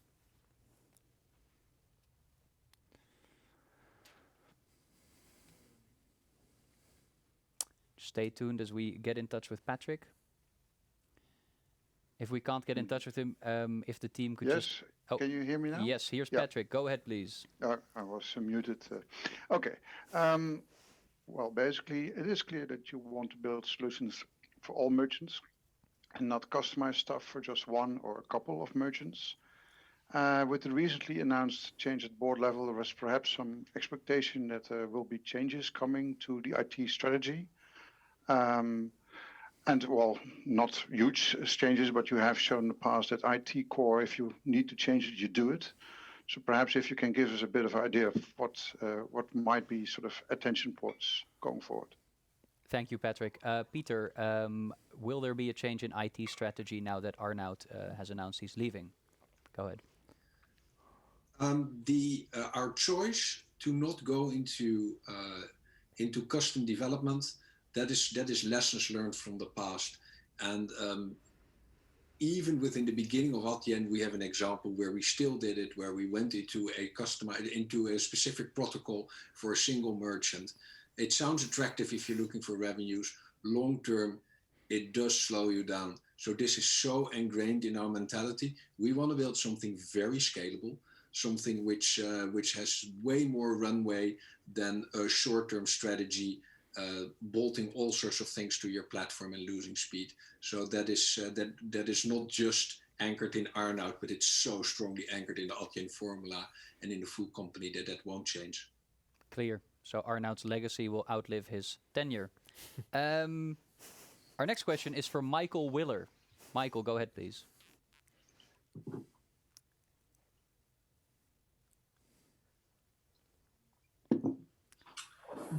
Hi guys, can you hear me? Yes, Michael, go ahead. It was just a question regarding your competitive advantage. How do you guys think about the defensibility of your tech advantage as well as your culture? Thank you. Thanks, Michael. Peter, perhaps you could take that. So the defensibility of our tech and culture advantages. I think that those are good questions to ask, and that is something on which we spent a huge amount of time. If you see how much time we spend on educating people on the culture, on training team leads, on spotting what we call so what we do is the unseen talents. So people who are high contributors, we make sure that they make a career and not the ones who are politically active. So if you see, we run all sorts of programs to keep the culture this way. But the question is fair. I would say if you just let it go, things won't be as powerful as they are today. So those things are constant investment. And similar for technology, we are constantly making improvements, changing things that, because we also have been running for 14 years, if we wouldn't have, things would need to be revised. So you try to minimize the technological debt in your platform and constantly investing. So it's hard work, but I think we're really good at it. But it is constant work. And perhaps a few words on people then and the importance of culture.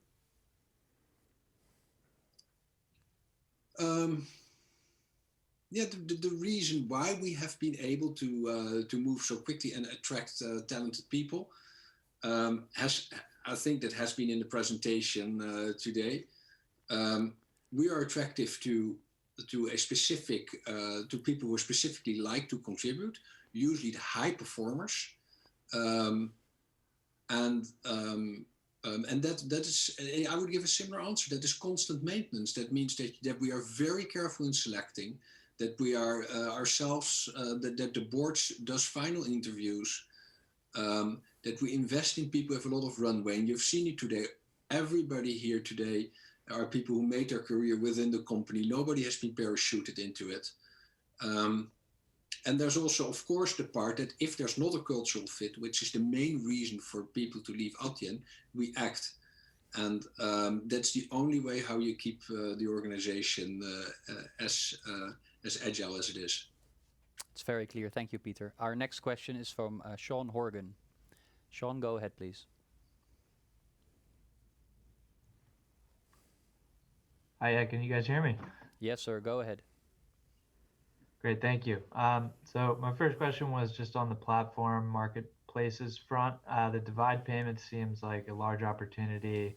You gave the Postmates example. Have you ever considered expanding into any consumer offerings? Blake, if you could tackle that one. So the importance of split payments when it comes to platforms like Postmates.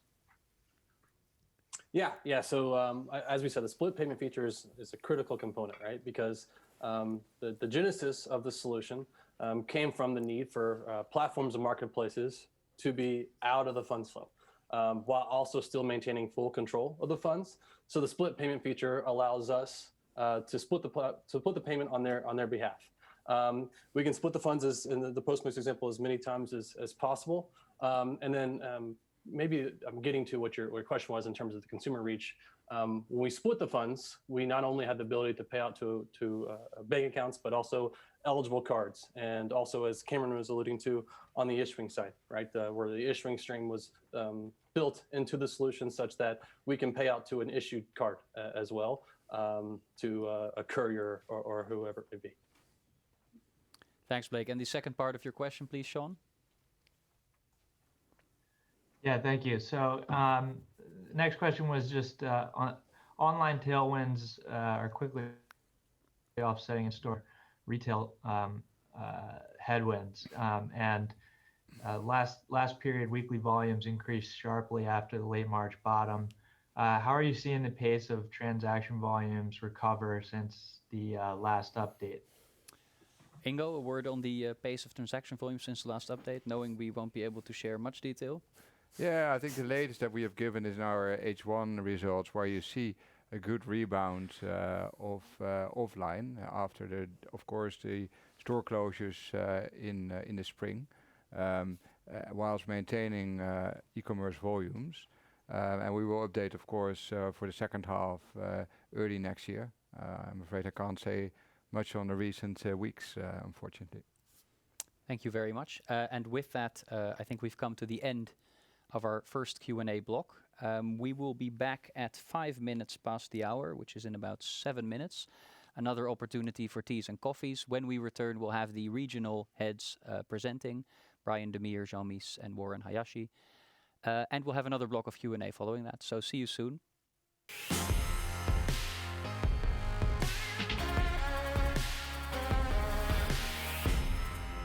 Welcome back, everyone, and my apologies for the slight delay in reopening. For our next section, where we will introduce you to the regional leads, I'd like to hand off to Kamran Zaki, our COO. Kamran, go ahead, please. Thanks, Hemo. Pleasure to speak to everyone again. As we discussed earlier today, how we've been scaling ADYEN as a global company and focused on solving for the complexities of our merchants across different channels, but also different geographies. I think Peter also mentioned our founders are Dutch. We started in Europe, and that's still the largest contributor to our net revenue globally. But as our merchant portfolio is continuing to diversify, we see the revenue contributions from the other regions becoming more diversified as well. And so we thought it would be helpful to give you an overview on the key trends going on across Latin America, North America, and Asia Pacific. So with that, it's my pleasure to introduce you to Jean, who will kick us off with Latin America.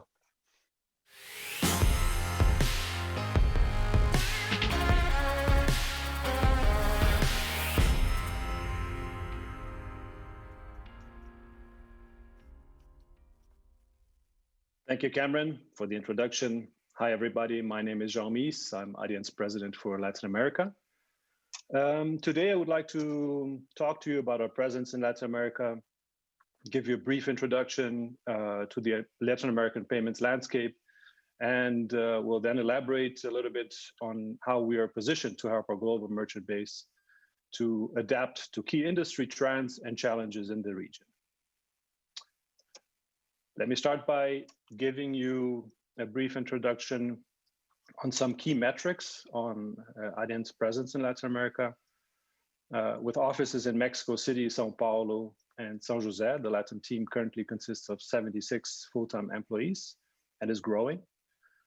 In the first half of 2020, our net revenue contribution was of 9%, which represents a 15% year-on-year net revenue growth. Would like also to provide you with some depth on what the payments landscape in Latin America looks like. LATAM is expected to reach a retail e-commerce volume of around $100 billion in the next 2 years.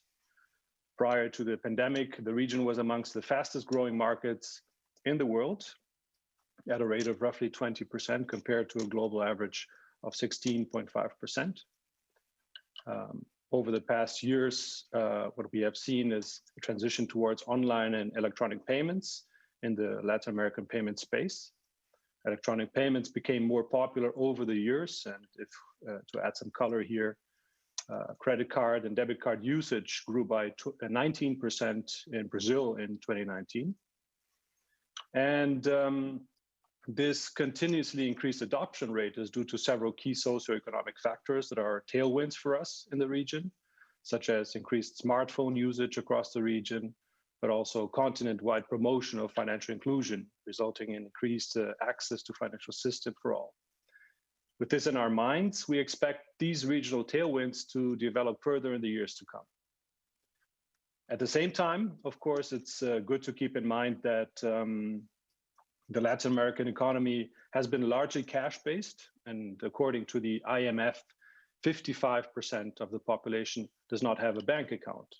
This, of course, resonates with cash heaviness of the market, but at the same time, it also illustrates that there's a lot of room left for growth when it comes to online and card payments.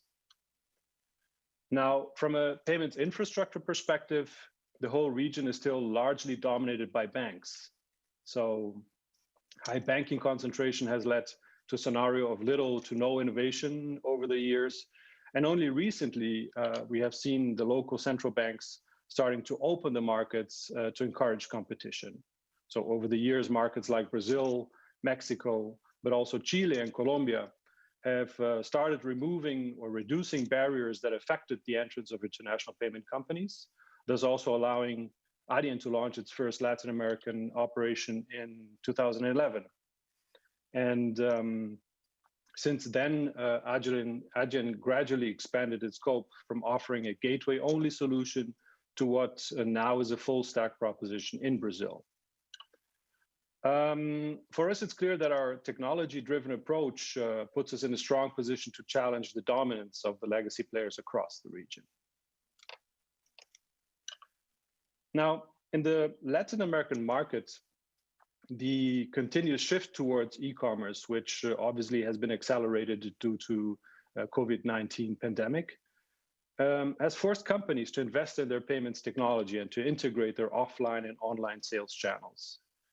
A good example to mention in our region is a company called Magazine Luiza, a merchant of ours, or Magalu, which is a 60-year-old traditional retailer that has pretty much reinvented itself over the last 5 years and is now Brazil's prime example of a successful transformation and fiercest competitor to global powerhouses.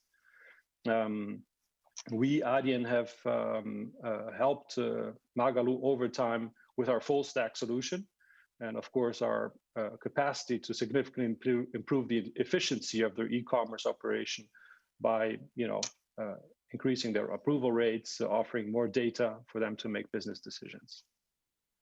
And although local PSPs are making efforts to offer integrated multi-channel solutions, their biggest challenges are still their technological legacy and segregated platforms. So unified commerce is really a big differential for ADYEN in this region, and it's quite unique in a sense that it solves for fundamental technological challenges like channel integration, dependence on outdated platforms and services, but also processing performance and stability. With our single platform, our strong technology is our main differentiator. We are a technology company redefining payments. This ensures that we hold a unique position in the Latin American market, and today service some of the largest domestic digital players, companies like Rappi, iFood, and Hotmart. In addition, of course, to the local operations of global ADYEN merchants like Uber, Microsoft, and many others. As said before, we are here to serve both global merchants expanding into Latin America, which we can easily offer via our single platform. Additionally, we are here to help Latin American merchants transition towards online. So as digital transformation advances in the region, more and more retailers focus on strengthening their digital channels to better serve their customers.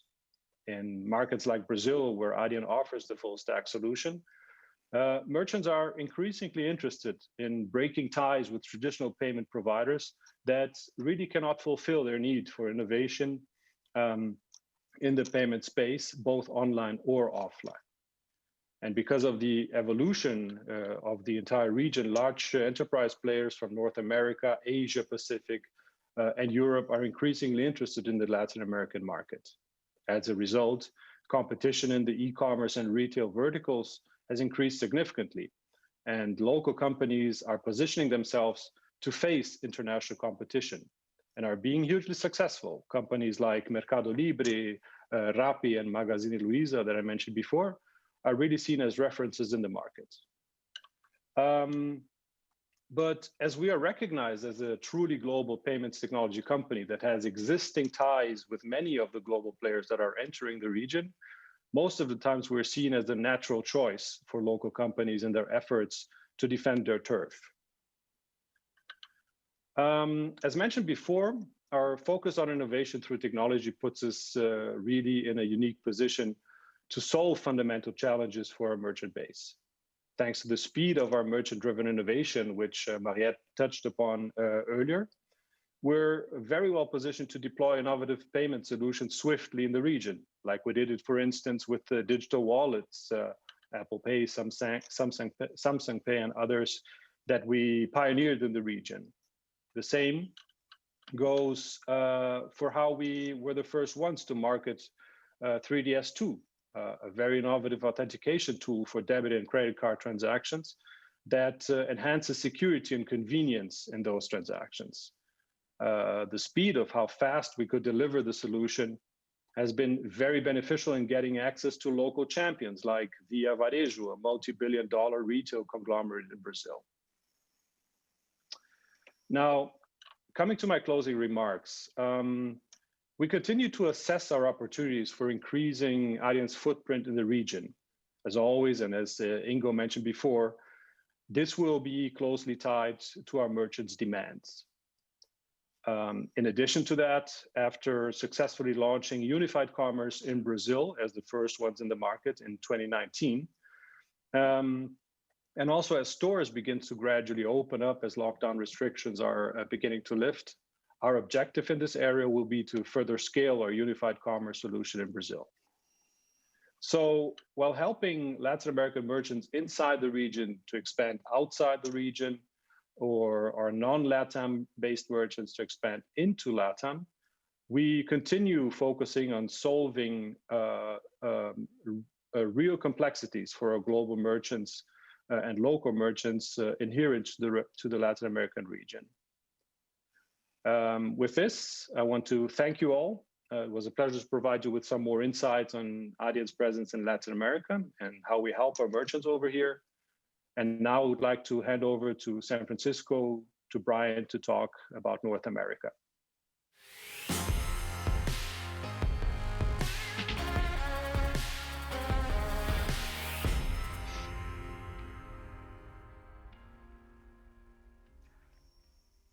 Thank you, Sean. My name is Brian Demir. I'm president of North America, and today I'm going to talk about the amazing work that 214 ADYENers do in North America every day.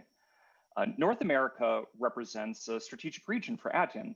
It represents 18% of ADYEN's net revenue contribution, and in H1 of 2020, we saw a 58% year-over-year net revenue growth.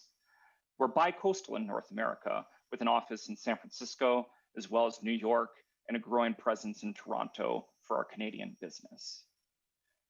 Similar to LATAM, we have a multifaceted mission in North America. We primarily have a two-part mission. The first is to serve North American merchants going abroad. With our one platform, we present a global solution to our merchants. Second to that, we serve North American merchants in an increasingly evolving domestic market. I'm going to dive into each of these themes and talk about what we're doing with our merchants here in North America. First, I'd like to talk about the North American domestic market itself. It's easy at a 10,000-foot perspective to look at North America and see it as a simple market, to see it as card-centric, to be dominated by a consolidated list of players and a straightforward place to do payments. We would actually disagree with that. North America is evolving much like other markets are around the world. And at the end of the day, payments is a highly cultural experience. We'd like to call out 3 themes that are driving merchants in North America to work with us in their own domestic market. The first would be around payment method proliferation. While North America is predominantly card-centric market, it is worth noting that there's an explosion of additional payment method offerings that consumers are adapting. The first I would call out would be buy now, pay later methods, of which there are many to choose from. The second would be card-centric wallets like Apple Pay, Google Pay, Samsung Pay. And then finally, alternative wallets like PayPal, Venmo, and Square Cash. As consumers have additional options, merchants need to consider and weigh the pros and cons of offering those additional payment method options to their consumers in North America. With Adyen's one platform philosophy, the single integration, single contract, and single relationship they have with us lets us adapt to that evolving dynamic in the North American market. And that's why we find that merchants are working with us here. The second theme that I would call out would be unified commerce in general, but also the merging of channels in unified commerce. COVID-19, while an unfortunate incident globally that's had a lot of effects, has also fundamentally changed the dynamic for retailers and multi-channel merchants in general. What we've found under COVID-19 is that having these digital channels and having a unified commerce omni-channel approach is no longer a nice to have.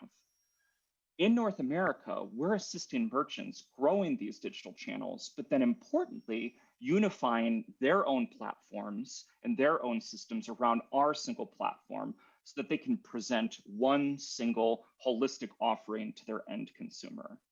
And in that, they have one holistic view of their consumer, their shopper, and they can understand their shopper's behavior more as it adapts during COVID and as it changes over time. And then finally, we would call out evolutions from the card networks themselves. While there are evolutions in alternative payment methods, local payment methods, and non-card-centric payment methods, it is worth noting that the card world itself is evolving as well. Sunil called out a lot of very interesting technologies that merchants need to be on top of, whether that's NFC contactless, EMV code network tokens, or the 3D Secure 2 protocol for next generation authentication. When you take these 3 themes together, we actually see a market that's rapidly evolving and requires merchants and payments teams on the merchant side to be dynamic and quick. And with our one platform philosophy, they're able to tackle this evolving market. We, of course, have our second theme, which is to help North American merchants expand cross-border and see the world. North American merchants have a hugely global presence, in many cases being in dozens of countries around the world. And as I said previously, payments is a highly cultural experience. So whether you're considering offering boletos and installments in Brazil, konbini payments in Japan, buy now, pay later in Australia, bank-based payment methods in Europe, or even card-centric payments in North America, merchants need to consider a wide swath of approaches, payment methods, and localization opportunities across their global business. And with Adyen's one platform philosophy, we're able to offer them a single integration, commercial contract, and relationship to manage all of that complexity. Importantly, we focus on 2 really important things as well. One would be authorization rates. Around the world, there's different levels of maturity in these markets around both payment methods as well as just card-based payments in general. And with our one platform and with the machine learning in our Revenue Accelerate system, we're able to maintain consistent, high-quality authorization rates, regardless of the market that we're operating with our merchants in. And then second to that, I would say that we offer local expertise. While we maintain one global unified platform, we offer our merchants the ability to open up a market with the intelligence that we have about how payments works in that market. That's exactly why merchants like Microsoft, Uber, Tiffany's, and Dollar Shave Club choose to work with ADYEN to expand around the world. I wanted to take a few moments and focus in on 3 of our solutions that we've talked about earlier today, and specifically talk about what each of these solutions means for our North American merchants and what sorts of problems we're solving for those merchants around the world. The first that I would call out would be technology and online merchants. In many ways, our bread and butter, e-commerce centric merchants operating around the world. Main theme that I would call out for these merchants would be scale. Like I said previously, in terms of one of our 2 core missions of expanding around the world, these merchants benefit from our one platform philosophy. So whether it's focusing on maintaining excellent authorization rates, as well as recurrent billing, domestic acquiring connections with a growing swath of offerings there, as well as local payment methods, merchants like Fiverr, Box, and Pinterest choose us to operate their digital platforms. One thing that I would really call out, and it's been talked about earlier today, would be the fact that we build our products with these merchants. And I think a significant success story of the last year or so is 3DS2. There's a rapidly evolving authentication dynamic around the world, whether it's PSD2 in Europe, as well as authentication requirements in countries like Brazil, Australia, and more to come. We worked with these types of merchants to build a merchant-centric solution together that not only met their need to follow these regulations around consumer-facing authentication, but also maintained their business at the same time. Second, I would call out unified commerce and point of sale. And the most important theme here would be adaptation. There's a huge amount of change going on for unified commerce merchants right now. Many of those changes were happening before COVID-19. Many of them have been sped up because of it. These merchants are introducing touch-free and digital payments, as well as additional payment channels onto their platforms. And because of that, they're rethinking their approach to facing their consumers, and they're needing to rethink their technology approach to how they maintain those different channels. We offer one platform that offers all of those channels and all of those regions to those merchants. And that's why a merchant like Subway, for example, works with us. At the same time, they're evolving on their side, adapting their systems to unify their approach to unified commerce. In the end, what this means is that consumer behavior is changing. Consumers used to stick around in a single channel, but now they might float between a kiosk flow, an in-app flow, an online order ahead, a traditional counter payment, or maybe even a drive-through. And with ADYEN's unified system, one platform and singular token vault, we're able to give a holistic single view of the shopper back to these merchants.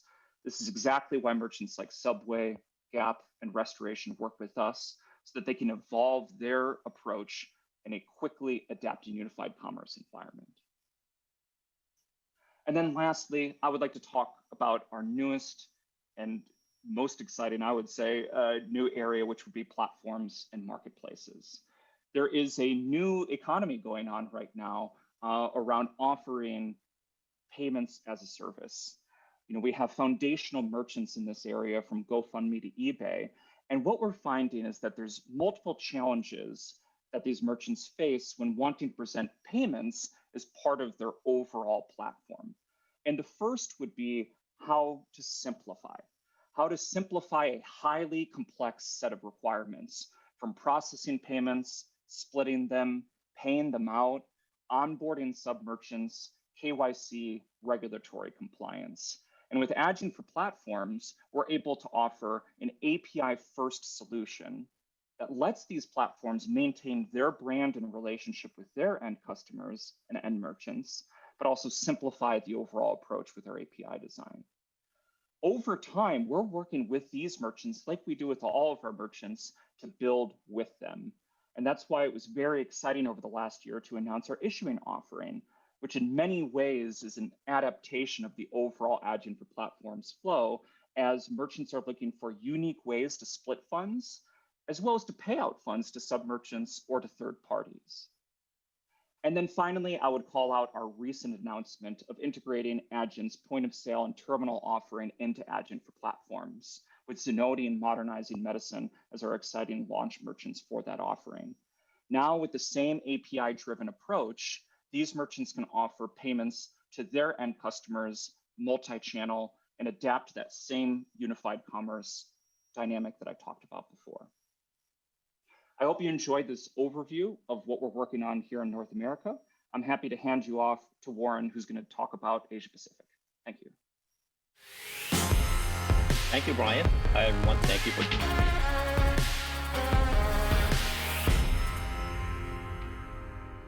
headquarters in Singapore. A little bit about our business. So as of June 30th, we have 132 employees in the region with offices in Singapore, Australia, China, Hong Kong, India, and Japan. Contribution of APAC to our total net revenue was 10% in the first half of 2020, with year-on-year net revenue growth of 28%.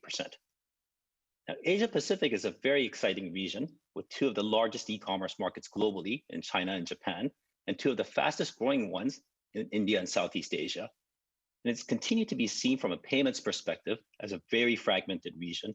Many countries, currencies, regulations, cultures, payment habits, and because of that, payment methods. The macro trends that we've been seeing over the last few years are now accelerating, leading to further digitization in both the online and offline settings. And this bodes well for ADYEN's unified commerce offering in the region. Well, these trends are really exciting. Ironically, merchants now face even more choices and complexities with this digitization, and it's amplified if they're looking at covering even more countries. And this places ADYEN in a strong position to help our merchants simplify payments through our single platform, whether you're a global merchant reaching consumers in Asia, or if you're a merchant in the region that has aspirations to grow beyond your borders. We're solving at the very core for this fragmentation. Now, consumers are leading the digitization of commerce. In particular, 4 trends are happening all across the region. The first trend we're seeing is the acceleration of cashless payments, shift from cash to cashless. Now, this trend started before the pandemic, but with the COVID, first of all, it's accelerating because shoppers and store employees are now minimizing the use of cash. And second, shoppers have really shifted their purchases to e-commerce, necessitating and accelerating the use of adoption of cards and other digital payment methods. And the first thought that comes to mind when we speak about cashless are the mobile wallets like Alipay and WeChat Pay, which played a large part of driving the cashless agenda in China. But cashless is a lot more than this. For example, in Australia, tap and go or contactless card payments now represents over 90% of retail transactions, including the use of mobile payments like Apple Pay and Google Pay. And across Southeast Asia, QR code wallets are growing with multiple players in each country, not only offered by innovative tech companies, but also by local debit card schemes, all playing in the same arena. In fact, our research shows that 48% of merchants in Singapore are seeing increased use of mobile wallets in store, and 54% are seeing an increase in QR code payments in store as well. And even in Japan, which has historically been one of the most cash-heavy markets in the world, consumers are adopting QR code-based and mobile-based wallets as well. And in most countries, there's a big tailwind because governments are also actively pushing the cashless agenda. Now, when you go shop online or in store across Asia, one of the first things you notice are the breadth of cashless payment methods available to shoppers, which creates dilemmas for our merchants. You know, which ones do I need to offer? How many do I need to offer? Are there differences in online and offline? And how do I then scale this across countries? And we expect this cashless trend to continue and for more and more consumers to adopt cashless payments. And that's a big tailwind for ADYEN. The second trend is the rise of the super apps. And earlier I talked about Alipay and WeChat Pay. Both have evolved into super apps that offer consumers a wide range of services, including ride-hailing, commerce, financial services, and of course, mobile payments that can be used both online and in store. And for years, super apps were unique to China, but now we're seeing them across Southeast Asia with both Grab and Gojek creating super apps that allow shoppers to pay online and offline. And we see this as a big accelerator to digitization. First, consumers now have an additional cashless payment method that they can use for their shopping. Now, just a decade ago, 4 in 5 people in Southeast Asia had no internet connectivity and limited access to the information superhighway. But today, Southeast Asians are one of the most engaged mobile internet users in the world, with internet penetration over 80% in places like Singapore, Malaysia, and Thailand. And this means that consumers are primed for digital and mobile shopping experiences. And furthermore, in countries with low credit card penetration, the super apps means that tens of millions of consumers are now able to pay for e-commerce, not just from domestic merchants, but also from international merchants from Europe, from North America, and other places that are increasingly targeting these shoppers. And second, this has accelerated offline merchants to adopt digital commerce and move into unified commerce, and contributing to a growing ecosystem of technology-savvy merchants who, as they grow over time, face the same challenges of accepting payments beyond their borders and across multiple channels. The third trend is buy now, pay later, which we first started seeing in Asia, in Australia several years back. But this is no longer an Australia-specific trend, but a global one with the likes of Afterpay and Zip moving international. And it's not just about these two companies, with approximately 20 players alone in Australia and many tech startups trying to emulate the success, particularly across Southeast Asia. Here, merchants are really looking for an alternative solution to installment payments, which are tied to complex legacy implementations and require merchants to contract with each issuing bank in each country. And finally, unified commerce is also happening in Asia Pacific. Like other regions, the pandemic really spent to e-commerce, in particular where stores, whether you're a retailer or QSR, are forced to shut down during the lockdown periods. Asia Pacific was no exception either. We saw rapid growth of essential online services, such as food deliveries and groceries. And in many cities across Asia, where shopping is synonymous with going to foot traffic and going to malls, retailers accelerated their digitization initiatives even when the stores opened up. And Hong Kong or Singapore are great examples.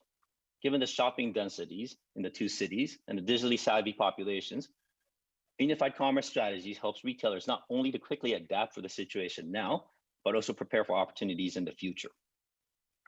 And with that, we're seeing more and more cross-channel experiences that are more frequently seen in the United States and Europe, endless aisle, buy online, pick up in store, buy online, return in store, or Adyen's pay by link solution, which was also adopted by many retailers during this time.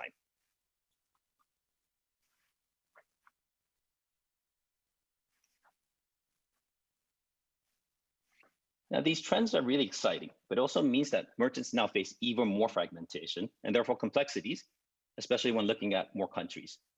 It's daunting. International and local card schemes, wallets, super apps, online banking, convenience store payments, vouchers, and it's a true smorgasbord of payments. And that's why we have our unified commerce offering, because we can then simplify payments for our merchants, whether they're growing within Asia or going abroad or across multiple channels. We now have our unified commerce offering in Australia, Singapore, Hong Kong, Malaysia, and New Zealand that offer payment methods and super apps like GrabPay, Alipay, and Apple Pay, as well as buy now, pay later methods like Afterpay and Zip, amongst many others. Which brings me to the final point around globalization of commerce. Now, Adyen grows with our merchants, and we're really proud to work with our global customers to simplify their payments, whether it's digital e-commerce, luxury retail, or QSR that have established a presence here across Asia. However, Asia-based merchants are now going global as well and growing beyond their home countries. If you're an entrepreneur based in Singapore, you're thinking of growing across Southeast Asia. And if you're already a regional retailer, the aspiration is to go global. And consumers worldwide are now shopping from recognizable Asia-based brands, whether it's shopping on Singles Day on AliExpress or going to a Lorna Jane or Aesop store in the United States or Europe. And as more and more brands are expanding regionally and globally, they face the same challenges of global merchants that have come to Asia. They face an incredible number of choices of unfamiliar cashless payment methods, super apps, buy now, pay later, which is then amplified when expanding into multiple countries and then multiple regions. And that's where Adyen comes in. So digitization accelerating across Asia, and Adyen's single global platform is helping our merchants deal with this fragmentation and work with some of the most relevant payment methods across channels. And we're now helping many of the top brands in Asia, both here locally and beyond the region. Thank you so much. And with that, I'd like to turn it back to Hemo. Thank you.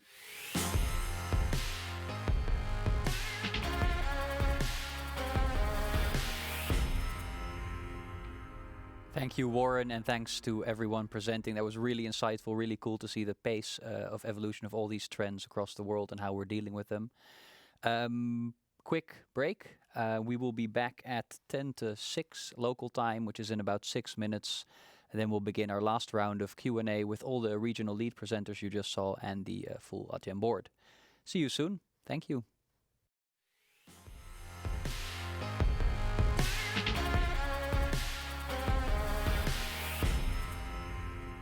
Welcome back, everyone, to our second block of Q&A. We're just going to start it off. I would say there are still some questions left open in the queue from the first session. It is my personal aim to get through all of this before we end today. So with that said, the next question is from Antonin Baudry. Antonin, you can go ahead and ask your question, please. Yes, thank you very much. In fact, my question was about the mid-market and its developments. You answered part of my question, but I would want to know, it's a different go-to-market. So I want to know if the mid-market development would necessitate more investment in sales and marketing, and or probably some partnerships with banks. And do you aim to develop the small merchant markets with mobile point of sales terminal, for example? Thank you. Ingo, would you like to take that question on the development of the mid-market strategy and the investment required? Yeah, sure, absolutely. Thank you, Hemo. Yeah, so of course, if you want to invest in mid-market and reach the right target group, you need to invest in marketing. So that's what we've been doing. It's also very crucial to work with the right partners because they typically build a relationship already with those merchants. So we will continue to invest in this segment like we have done over the past year. So it won't be a big change compared to what you've seen so far, but we will continue on that path for sure. And then related to smaller merchants, I think we've always said like we're focusing on mid-market, and mid-market is the next adjacent segment to enterprise. That's something that we will continue with. So we're not targeting the smaller merchants directly. That's one of the reasons why we work with the platform strategy, and we hope to target those smaller merchants through platforms. All right, that makes a lot of sense. Thank you. Our next question is from Tiago Almeida at Milestones Capital in Brazil. Tiago, go ahead, please.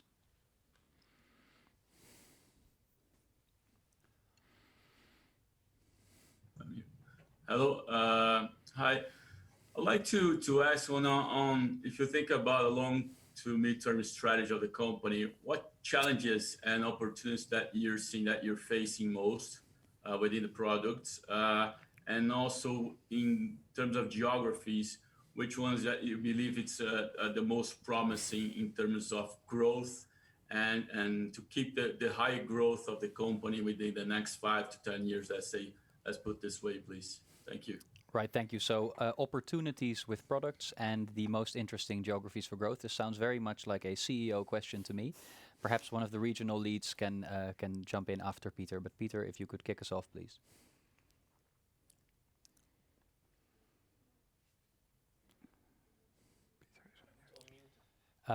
Peter, I think you have to unmute yourself on your end.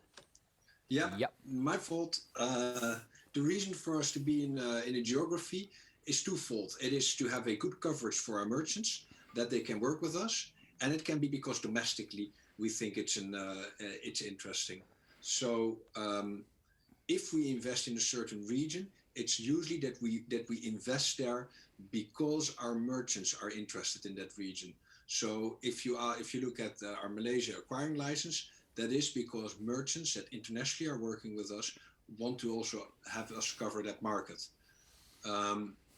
So the relationship between the most exciting market, is that also the market where you invest? That relationship is not one-on-one. We invest in markets because it are great places for our merchants to grow with us, or we invest in markets because it are great places for our merchants to land us. And if you've seen what Jean has done in Brazil, Brazil has been a very complex market for many merchants. They started working with us because we're good at Brazil, but then they also came with all other markets. So the relationship that is assumed behind the question in reality is slightly different. It's kind of like picking children, right? You can't play favorites. I think we all understand. Our next up is Mohammed Moala at Goldman Sachs for his second attempt. I think he has 2 more questions. Mo, go ahead, please.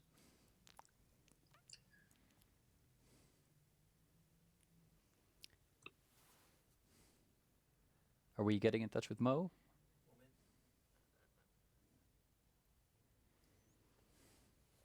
If not, all right. Mo, we'll get back to you should it be possible to reach you again. Our next question is from Louis Benoliel. Louis, you can go ahead and unmute yourself and ask your question.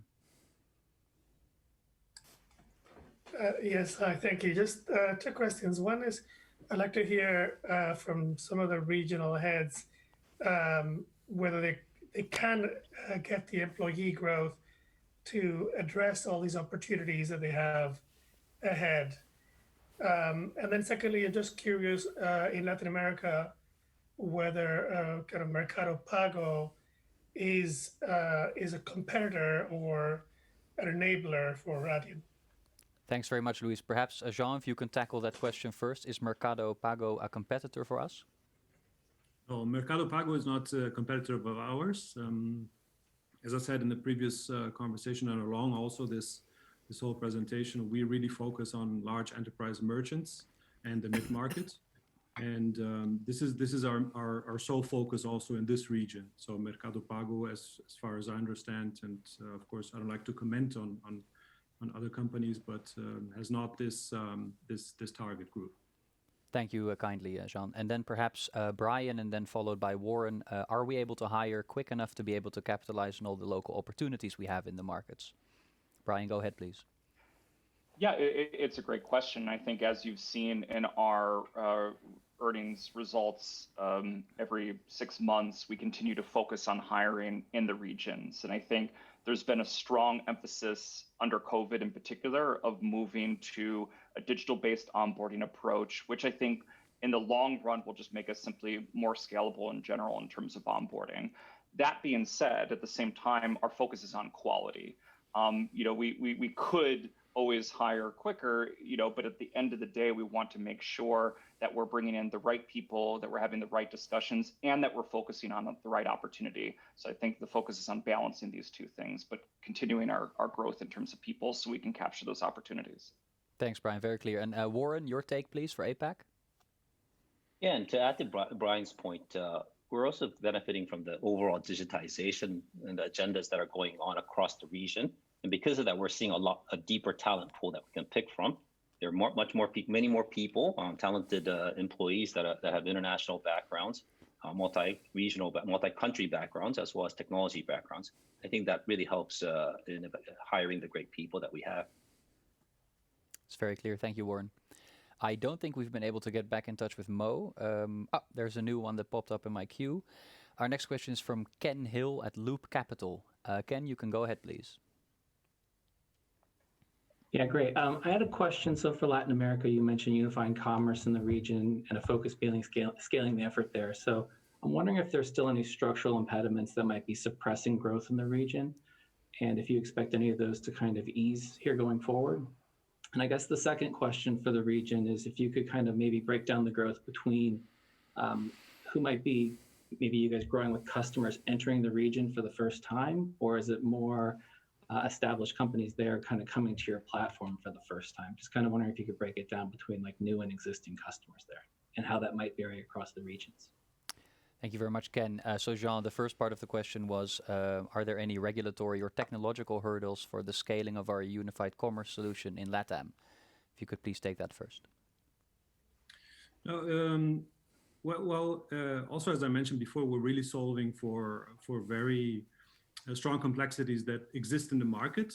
But since we are really benefiting strongly from the one platform, single platform approach, we're circumventing many of the challenges that exist in the market. So what we have been able to set up over the last few years, also for our unified commerce solution, is completely different from what other players offer in the market, because as I said before, they're many times dependent on many different platforms and services that we don't, and this creates a certain dependency that we don't have. That's very clear, thank you. And some breakdown, perhaps even if just anecdotal, on the split between international companies coming into Brazil with us or Brazilian companies that we're helping grow outside of Brazil. Yeah, so we see a continuous trend of international companies from the regions that I mentioned, North America, Asia Pacific, and Europe, coming into Brazil because the market is simply becoming more and more interesting because of the evolutions that we have seen there in terms of penetration of digital payments, electronic payments. At the same time, we feel that we are tackling exactly the challenges that Brazilian companies have been faced with over decades, if you will.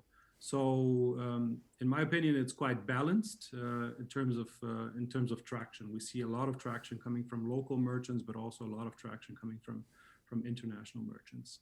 That's very clear, Sean. Thank you. Now we're going back to Adam Wood at Morgan Stanley. Adam, go ahead, please.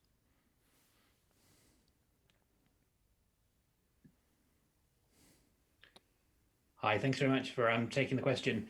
I was very interested to hear you talked about the complexity in the domestic US market, which I think is probably underestimated by a lot of people. Could you maybe just talk a little bit about how far the opportunity in the US goes? So we've heard a lot in recent years around the price competition in that market, and particularly for the big box retailers in the US that the rates they're paying are very, very low. Is that a market that can open up to you as omnichannel becomes more important, or do you think you stay much more kind of in the more mid-market and more complex part of that US space, please? Thank you.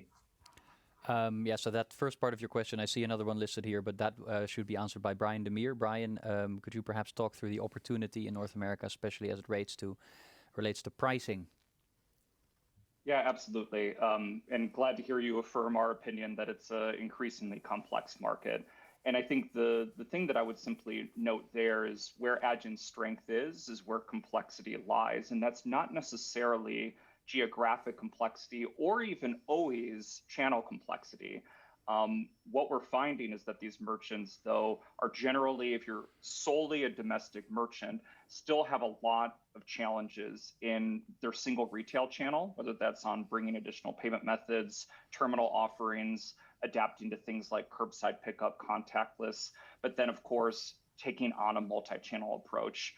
As digital continues to be a more and more substantial channel for these retailers, they're realizing that they need to unify their overall technology stack so that they have sort of one view of their consumer as they float between those channels. So specifically as it pertains to pricing and price pressure in that market, I won't necessarily speak directly to that. What I will say is that we tend to do very well with these merchants who have these complex channels and complex challenges. And the more complex challenges they have, generally the more they're willing to pay for those services.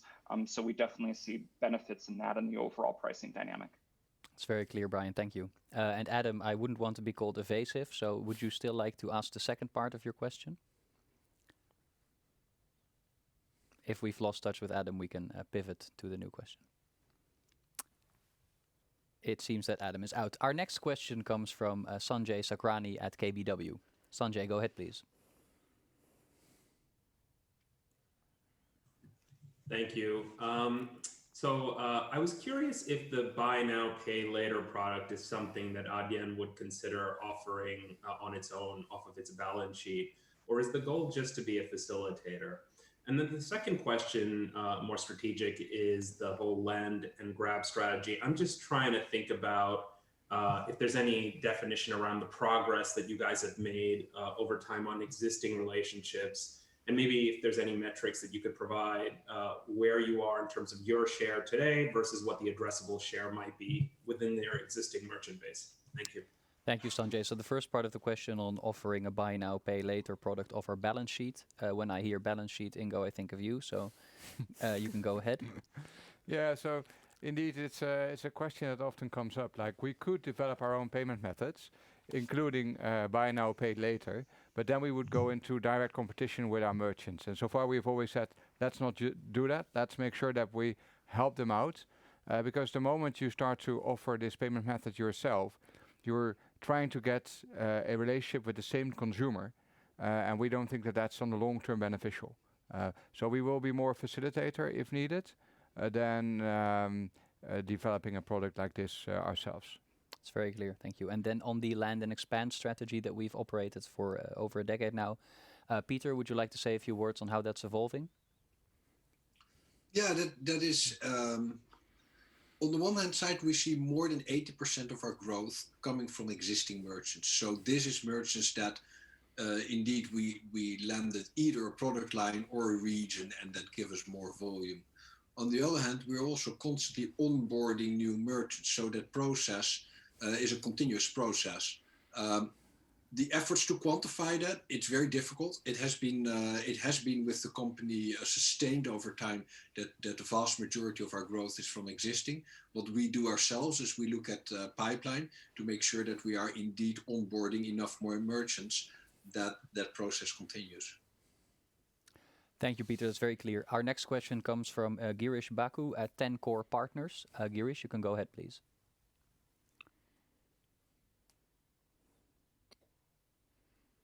Sorry, thank you. Can you hear me?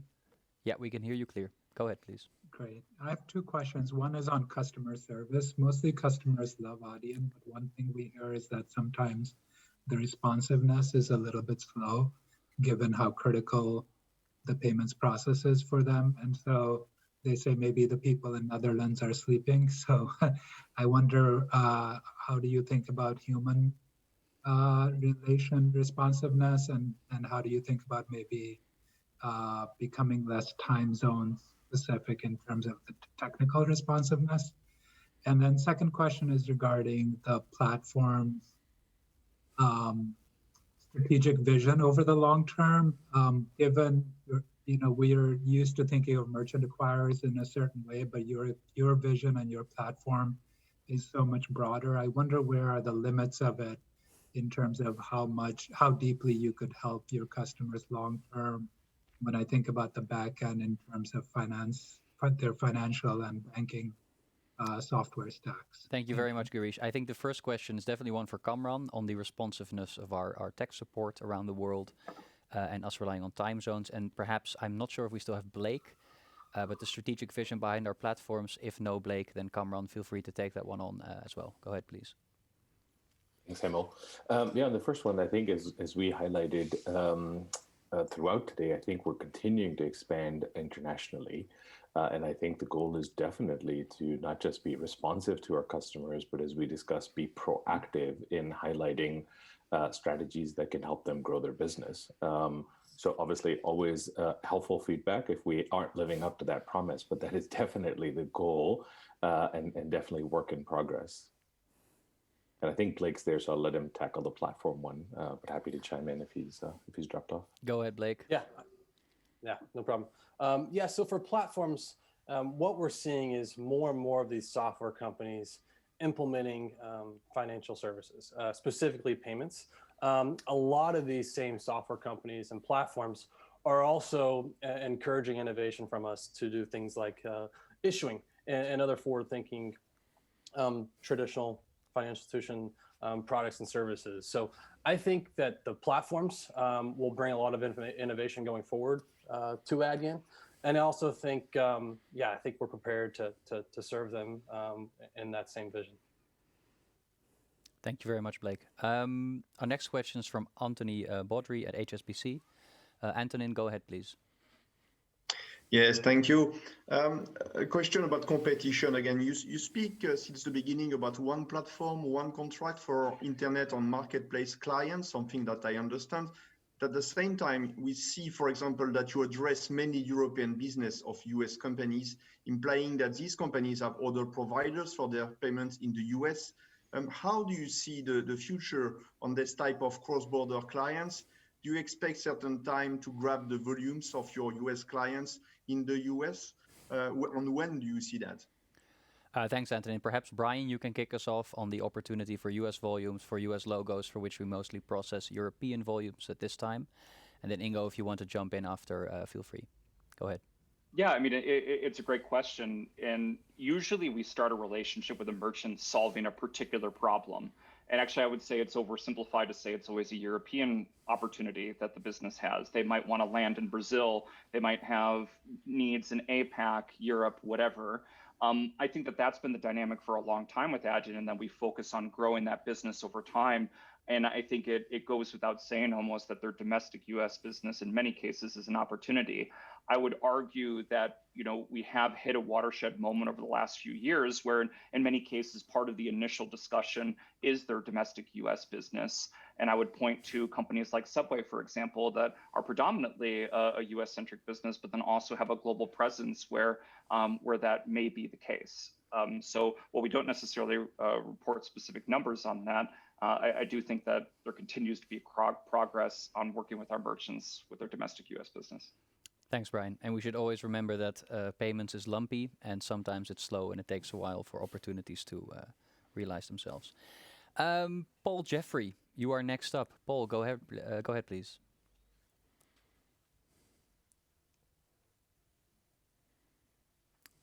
Are we getting in touch with Paul Jeffrey? Paul Jeffrey is a no-go. Then I will wait for a new question to pop into the queue. And we have one from Nushin. Nushin, go ahead, please.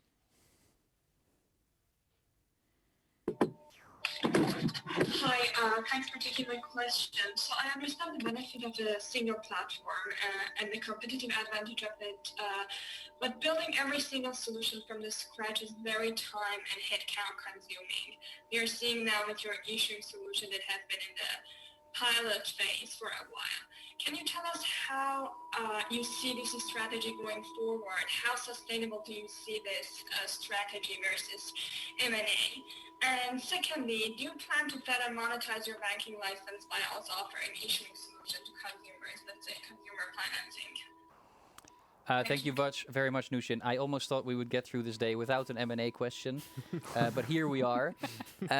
Peter, perhaps talk us through our M&A approach and why we feel that building from scratch is better. That's so we have never bought something. And you said, isn't it time consuming to build stuff yourself? I think if the people backstage could please mute Nushin's line, there's some interference there. Sorry, Peter, for interrupting you. Please go ahead. What we feel is that whereas theoretically, if you acquire something, you immediately have the functionality. What it does, it makes your business a whole lot more complex. So we think that ultimately it's slower. Suddenly you start to run multiple platforms, multiple technologies. And then the question is, would you want to migrate that to a single platform to have those benefits again? Or are you from there exposing yourself to the complexity of running multiple platforms? And why is that complex? From a security point of view, you use different technologies. From an uptime point of view, where do you put your best engineers if one of the platforms suffers? Many of the people involved with ADYEN have, at a certain point in their career, worked for a payments company with multiple platforms. We all lived through it, and we're not fans of it. So I think it's a lot quicker to build stuff yourself. But it depends on the window over which you measure success. If you measure success more over 7 years, I think it's a lot quicker. If you measure success over 1 year, then it's a lot slower. And that's why we always say we look for the long term. If you really want to build something that consistently outperforms, you're looking at single platform, you're looking at end-to-end, and you're looking at the same platform that works in multiple geographies. Hence, if you look at card issuing that we're now building, you can say, yeah, how much did you get done since you started on it? I think a lot. We are now live with it in Europe, and that will be the same rollout where we will add licenses to it. And actually, I think it's fairly quick. Thank you, Peter. And then on the second part of that question on using our banking license to offer issuing product to consumers, Ingo, would you like to say a few words? Yeah, I think it's very much in line with the earlier question on the buy now, pay later question. Like, do we want to use our balance sheet to offer financial products? And we would go into direct competition with our customers. So I think it's highly unlikely that we will do this on the short or mid-term. It's very clear. Thank you. Our next question is from Fahed Kunwar. Fahed, you can go ahead, please. Hi, just a question on the trends that we're seeing in terms of account-to-account retail payments versus card networks. It looks like the regulators are trying to increasingly incentivize account-to-account payments. Could I just ask, in the markets that you operate in, how have you seen this shift occurring? And also, how does the economics differ for ADYEN when you go through a card network versus account for account payments, if it differs at all? Thank you. Thank you very much, Fahid. Ingo, would you like to take that question on how account to account is different?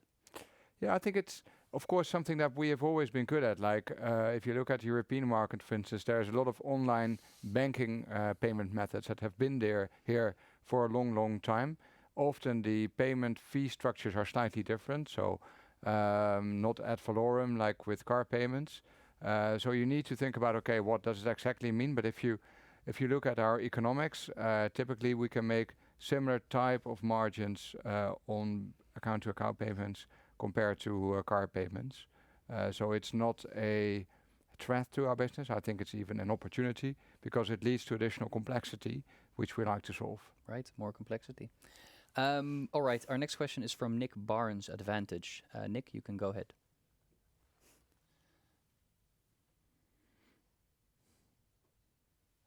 Do we have Nick? We do not have Nick. Then we have Josh Levin for attempt number 2. Josh, you can go ahead, please. Hi. When there's an RFP by a merchant, and in those occasions when Adyen does not win, is there a typical reason why? Is it pricing? Is it technical? Some other reason? Okay, so why don't we win RFPs at times? I think this might be an interesting one to have all the regional heads answer and see if there's any difference there. So Brian, if you'd like to kick us off. When we don't win, why is it usually? I'll give a bit of a cop-out answer. It's across the board. It really varies. What it's generally not about is our technological capabilities. What it's generally not about is our reach. Now, sometimes they might be looking for a specific product that we haven't yet found enough demand with our merchant base, and then there's an incompatibility of what we're looking to offer. That's usually the case where we're not winning an RFP, where they're effectively looking for something that we aren't yet selling, I would say. That's very clear. Warren, does that sound familiar to you? Very much so. I think it's really a wide range of depending on the merchant and what they're looking for. It can go all the way to looking for some merchants looking for a long tail market in regions that we don't currently support yet. All right, it's clear. And Jean, anything to add? No, I think it's very much aligned. I think that when most of the times when we win businesses here, it's because of our technological solution, our proposition to the market that is different from our incumbents. That typically choose, because of the challenges that they choose to go for a price-based strategy, so dropping prices, which is nothing that we do. We like to sell value and we offer value. Right, that sounds very familiar. Thank you for those answers. Our next question is from Michael Del Grosso. Michael, go ahead, please. Yes, thank you for taking my question. On the hospitality industry, you've announced several new partnerships recently. Is there an increased focus on this industry, or more broadly, can you comment on your growth outlook for this vertical? So our growth outlook for the hospitality vertical, I think perhaps Dirk, you could talk through some new developments. Yeah. And then our growth outlook, let's pivot to Ingo for that part. Okay. Yeah, so indeed, hospitality for the last year and a half has been a focus of us, next to expanding retail and also looking at food and beverage. Setting up partnerships there is key, as in all our different markets that we're operating. So a couple of key partners have been introduced, and we're planning to now extend that as well in the other verticals that we're active in. Thank you, it's very clear. And Ingo, anything on the growth outlook for that? Yeah, I think it's a long-term investment in hospitality. Typically, if you like to work with partners, like Dirk just mentioned, you need to build a relationship. So you won't see here like big increase in volumes in the next year. This is more like the next 3 to 5 years. And we never give any specific guidance on verticals.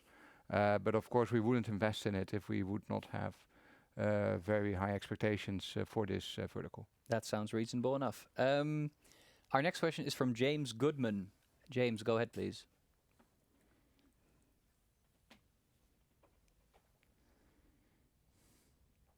Do we have James? Good afternoon. Can you hear me? Yes, sir. Go ahead. That's excellent. Thank you. And my first question is around the unified commerce strategy. You talked in an earlier session about the importance of things like terminal automation and faster in-store merchant onboarding. The question is to what extent the current terminal hardware solutions that are out there from the major manufacturers are really keeping pace with the payment experience that you want to provide in unified commerce, and to what extent you're experimenting with alternative in-store hardware. The second question, just a bit more numerical, but thinking back to some disclosures, I think in the prospectus around the number of customers you had that generated certain levels of TPV, I think you had just under 500 merchants which were generating over €1 million of monthly TPV and about 3,500 total customers. I wondered if you could, at this opportunity, give us an update on how the customer numbers have evolved. Thank you. Thank you very much, James. So for the first question on our hardware strategy, perhaps Dirk, you can provide a bit more color there. Yeah. Yeah, of course. So we're always looking at our existing range and looking at the range and evaluating it. We're also looking at the market, how the point of sale market is evolving, also going away from terminals in the future. And that's at this point what we're doing. We're not actively announcing any new terminals at this point. But those announcements will come in time, I promise.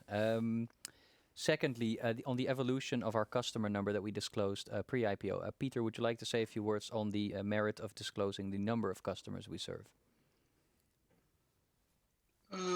Well, what I think is good to note is that the dependency on large merchants has decreased over time because we've been adding more and more to them. So our spread over merchants and over industries is much more sophisticated than when we went public. Regarding number of merchants, we don't guide on that. That's very clear. Thank you. Our next question is from Robert Lamb at Citi. Robert, you can go ahead, please. Hello, can you hear me? Yes, sir. Go ahead. Super. Within the healthcare vertical, such as the modernizing medicine win, how should we think about your position in the payment flows here?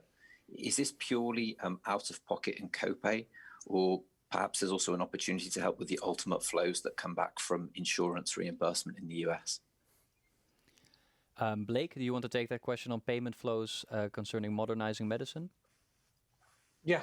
I think in the healthcare space, we're seeing a lot of this verticalized software specific to the healthcare industry. I think we mentioned modernizing medicine, but they're not alone in that space. And I think while payments is key, a lot of the doctor's offices and surgical centers, they don't solely pick ModMed because of payments. They pick them for everything else they do.